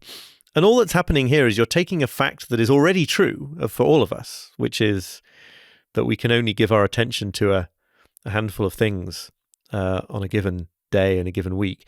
And you're just making it conscious, and you're saying, okay, I'm going to make all these other things wait outside the door until these things have been done. There are lots of other ways of implementing this. Anyone who's familiar with Kanban methods of project management will recognize the resonances here. It's just a way of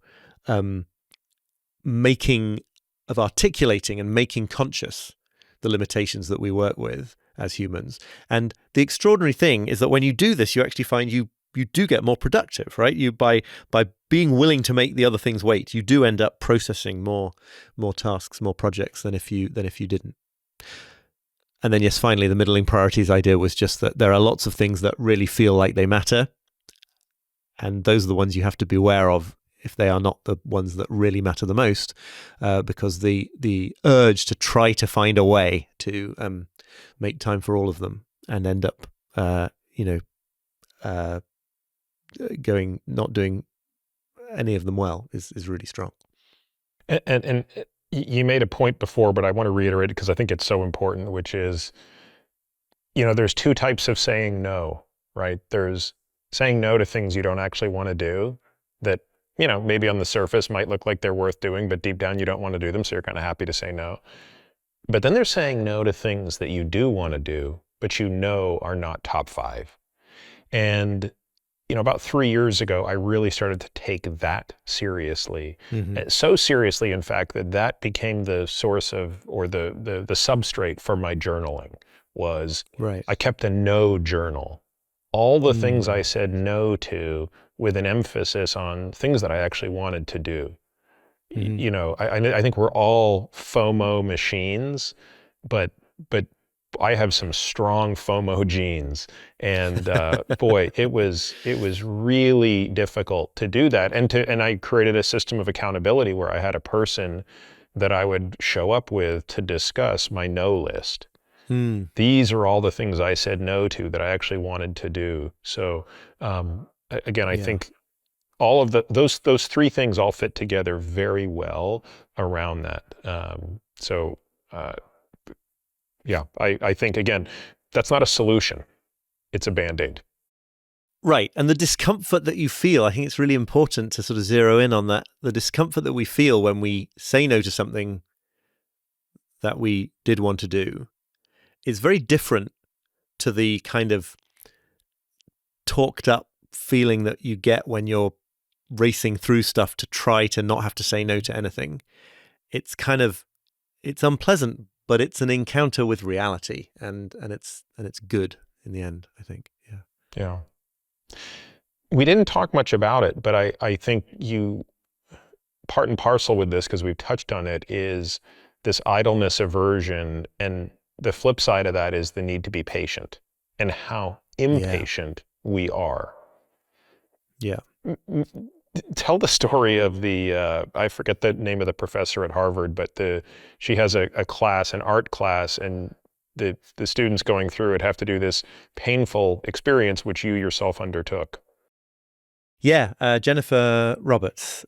She has her incoming art history students at Harvard choose a painting or a sculpture in the area. There are many, many venues to do that in the Harvard area, and then go and look at it for 3 hours straight.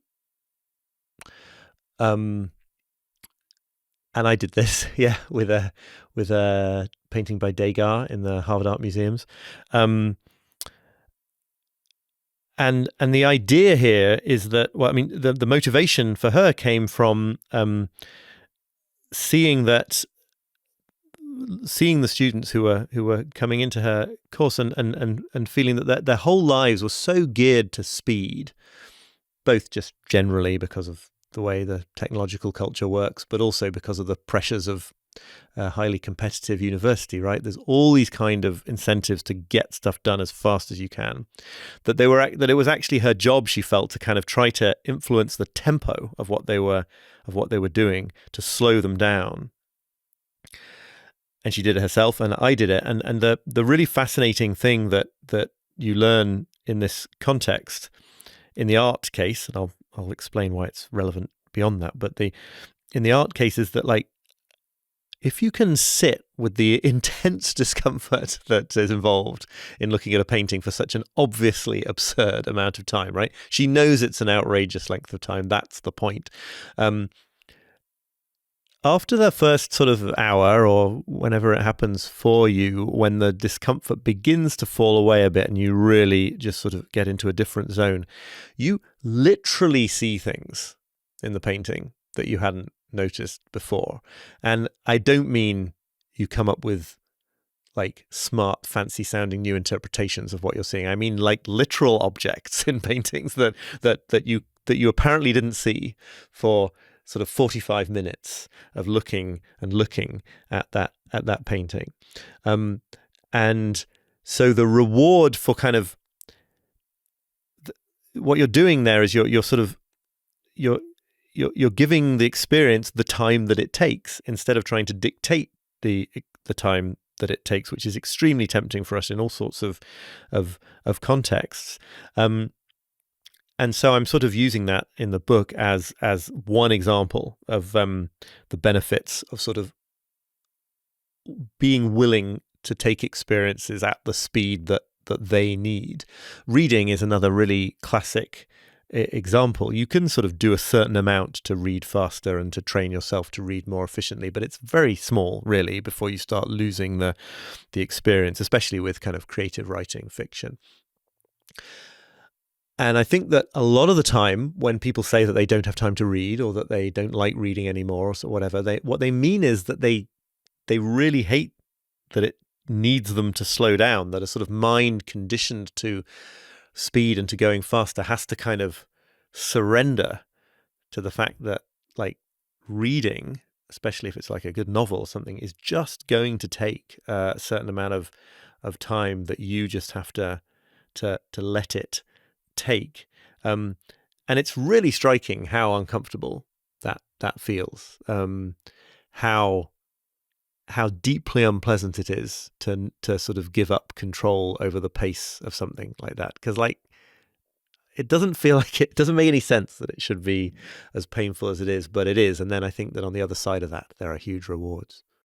What do you think problems that we encounter tell us about how to become more patient? In other words, what does our relationship with a problem have to do with becoming more patient? Wow, I could go in so many different directions. What's coming to mind is that I think there's a patience that's involved in allowing a problem to be unresolved until a solution presents itself, and being willing to not hurry forward to resolutions just to get rid of the feeling of having a problem. I've found this myself. I mean, I got it from this book, The Road Less Traveled by Scott Peck, but I found this myself in really mundane contexts, but it's so interesting and sort of it's such an education to when something sort of goes wrong in the house, like, when there's some problem with I remember this happening very vividly when there was a problem with the water supply to the dishwasher. This kind of comes out from, I don't know anything about plumbing, but like comes out from, it's in the cupboard under the sink, and then it connects to the dishwasher. And the urge that we have, and Scott Peck writes about this in the context of fixing a car with no knowledge of how to fix cars. The urge that we have in those contexts is so often to just sort of like fiddle around in the hope that almost by chance you would like fix the problem. And never works, because it takes expertise or take some sort of understanding of what's going on anyway to be able to fix the problem. And instead learning, and I do literally do this now with things that like involve, appliances and things like that, to just be willing to look at the situation, to trace where the pipes go and where they connect and what the joins are. And you don't learn how to be a plumber in this process, but you just see the situation and the solution becomes clear, right? It becomes obvious that, oh, I see, right, that should go there and it's come loose from there, so I can just tighten that. Now it'll work. And, that's a really mundane example, but I think the point there applies in all sorts of other kinds of problems, that we hurry to solutions because we want to feel like we're in control of the process, even if it leads to some terrible outcome. And to sort of stay in that space of not knowing takes that skill. John Keats, the poet, called negative capability, which I think is just such an extraordinary phrase, right? The ability to stay in uncertainty and not having a resolution, and not always to be kind of like fidgety, restlessly trying to get things all, tied up with a bow. So yeah, that's what that makes me think about. And let's think about incrementalism, because I loved this idea, right? Which is that it's a bit of a tortoise and hare thing. You write about the professor or the study, I think, that looks at more productive versus less productive academics, and just from a writing perspective. Yeah. And the amount of writing done by the more productive people on any given day is rather unimpressive, right?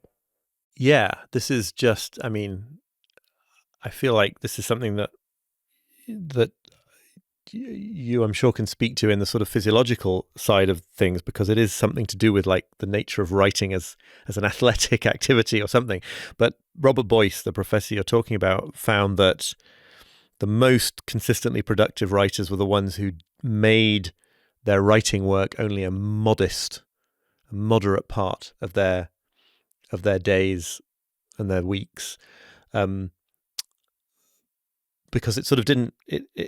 This meant that it didn't become something intimidating. There weren't these sort of huge psychodramas with having your life dominated by these tasks. They didn't start to resent it or to procrastinate on it for that reason. It was just this kind of modest thing, and then the consistently applied over days and days and days and weeks, the output really built up much more rapidly than the people who would sort of swing wildly back and forth between putting in huge numbers of hours and exhausting themselves and then not being able to do it for days after that because they were too tired.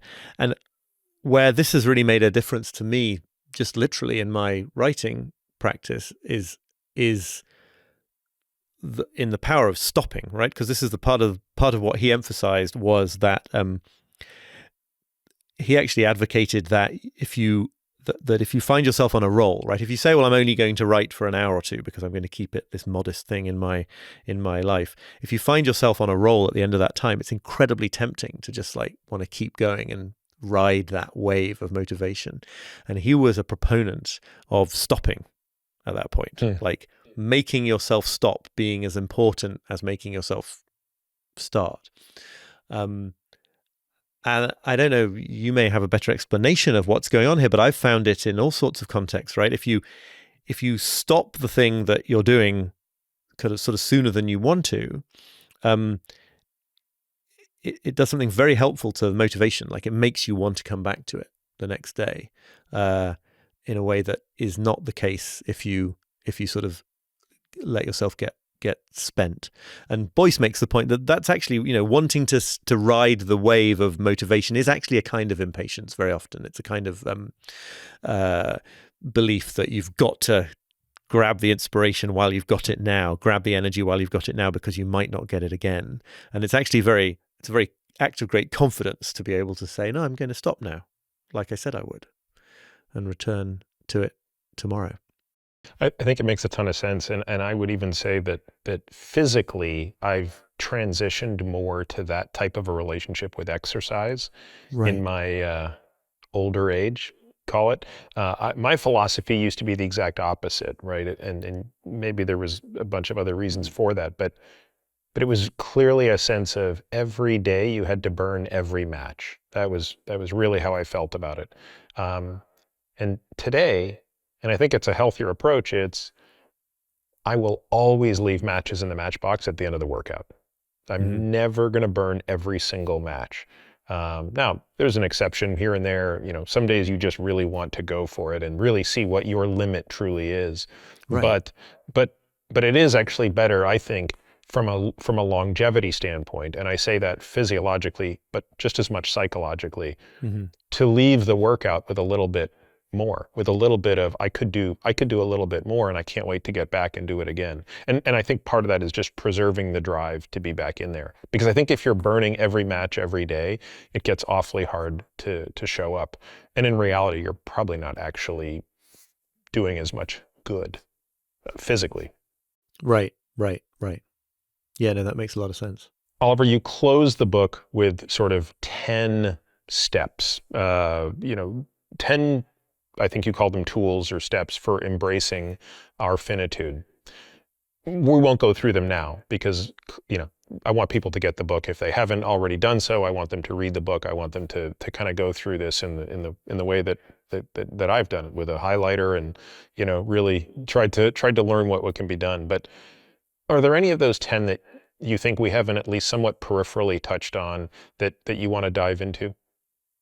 I think we haven't spoken so much in general about the degree to which this desire for control over time manifests as a desire for control over the future, for as a antidote to worry, and as well as being a sort of productivity geek and all the rest of it, I'm certainly a sort of inveterate worrier about the future, and I write in the book about the ways in which a lot of worry and kind of obsessive planning can be understood as an attempt to kind of, from the standpoint of the present, kind of throw a straitjacket over the future, right? To feel like you've got it under your control, you know what's coming. When in fact, another of the aspects of our being finite human beings is like what's been called like our total vulnerability to events, right? Anything could happen at any moment to anyone. That's just the way it,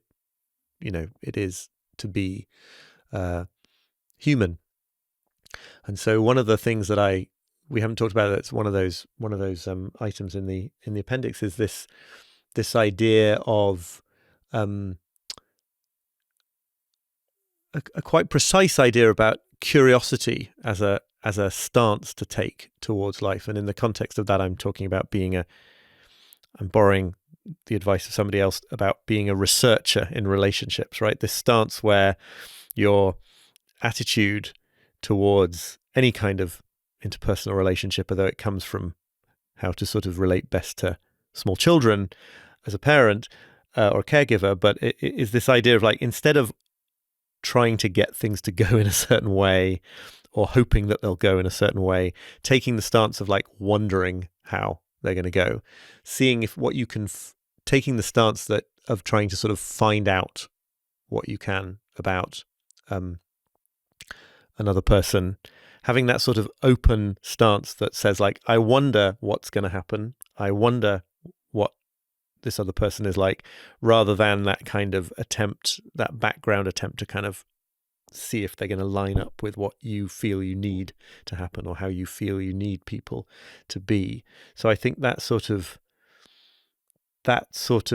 idea of being sort of curious, it's a bit of a cliche these days, right? You should be curious in life, but it's specifically that kind of stance that is agnostic within limits about what happens next or how a relationship with somebody turns out to be. I think that's a really sort of resilient and helpful attitude to have in life. It's probably one of the least specific of those 10 at the back of the books, but it seemed like the one to mention here. There's another one, Oliver, that's sort of on this list that I think about a lot. It actually kind of overlaps with Bill Perkins' ethos in Die with Zero, and it's the idea of being instantaneously generous and not sort of punting generosity until another day. And this is, again, I think you'll enjoy reading Die with Zero, and that was certainly one of the three most important things I took away from that book. Is we have all these plans to do things tomorrow. It's like, God, this person has been so great in my life, and I can't wait to show them in 10 years how great they've been. It's like, what the hell does that, how about you show them today, how much they've mattered to you? So tell me for you how this came on that list. What brought this on the list for you? Well, I just came across this extraordinary line from the meditation teacher Joseph Goldstein about how his personal practice is, if a generous thought arises in his mind that sort of implies some action, right? Donating to a charity, sending a note to somebody to say you appreciate them. His practice is to try to do that thing immediately rather than later. What really resonated with me about this is I've always had a lot of difficulty with stuff, especially coming out of mindfulness and Buddhism, that implies to me that we should be more generous or we should be more grateful or kind. It's quite hard to will that kind of situation. But what this is a way of saying, well, look, actually a lot of these urges in most decent people do arise all the time, right? You already think that a certain friend, you appreciate that they're in your life. You already feel like actually it would be really good to make a donation to that particular philanthropic cause. The problem is that you just then like say, well, I'll do it later when I'm got all these other things out of the way. The problem is acting on it, not generating the warm feeling. It's hard to generate the warm feeling originally. So I really took this on board from reading about it and try to do it. But it's also, I think it goes beyond just this one example of generosity, though I think it's really important to put it, to do it in that context. Time and again, you find yourself in this situation, or I find myself in the situation of wanting to become the kind of person who does things in a different way, who is always sends lots of generous notes to friends, or who, I don't know, it could be lots of other good habits in life. And the desire to become that kind of person actually ends up as an obstacle to just doing that thing, because you tell yourself like, okay, well, that's going to take a whole like reorganization of my schedule, or like, I'm just a bit busy today to start being that kind of person. I heard from somebody who said that like he'd made a deal with himself that he was going to send like 3 appreciative notes a week or something to people in his world, or maybe even it was every a day, and catching himself like as a result of this plan, not just sending an appreciative note, because like he was on track to becoming the kind of person who did it all the time. And I think it's one of the downsides of the otherwise, very laudable aim of trying to develop good habits, is you can really let the kind of idea of development of a habit stand in the way of doing the thing. It's daunting to consider that you might spend 20 minutes a day from now on meditating every day. So, and that can get in the way of just doing it once now and then deal with tomorrow. So the instantaneous part of that, I think, is really important. It's like, yeah, you'll find a way and a reason to postpone that thing, but it's really powerful to try to make it make the explicit practice be, I will do that kind of thing when the thought arises.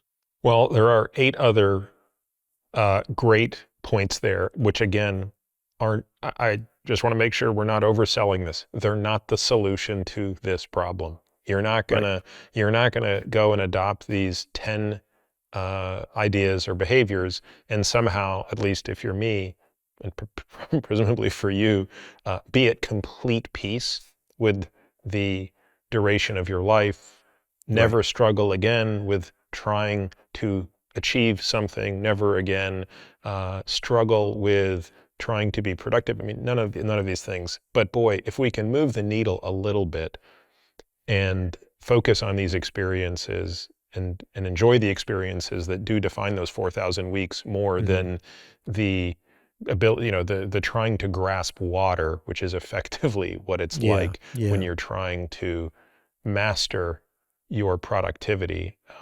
I think there's something there. And for me, I think just coming to grips with getting a little bit better as opposed to being perfect is the best step I can take. Right. Yeah, no, completely. And, the only defense I make for the book not containing the solution to all of this is that no other book contains it either, right? And that moving the needle, that's our job, right? That's the thing that we can do. And so that's the thing that's available to us as finite humans. Yeah. Well, Oliver, thank you very much for not just making the time today, but obviously more importantly, putting the years into this work here, which, as I've said before, and as we've said now, this is kind of one of those books that is on a growing list of books for me that speaks to another piece of a life well lived, both in quantity, but more importantly in quality. Yeah, well, thank you so much. It's been such a privilege to have this conversation. I've really appreciated it. Thank you.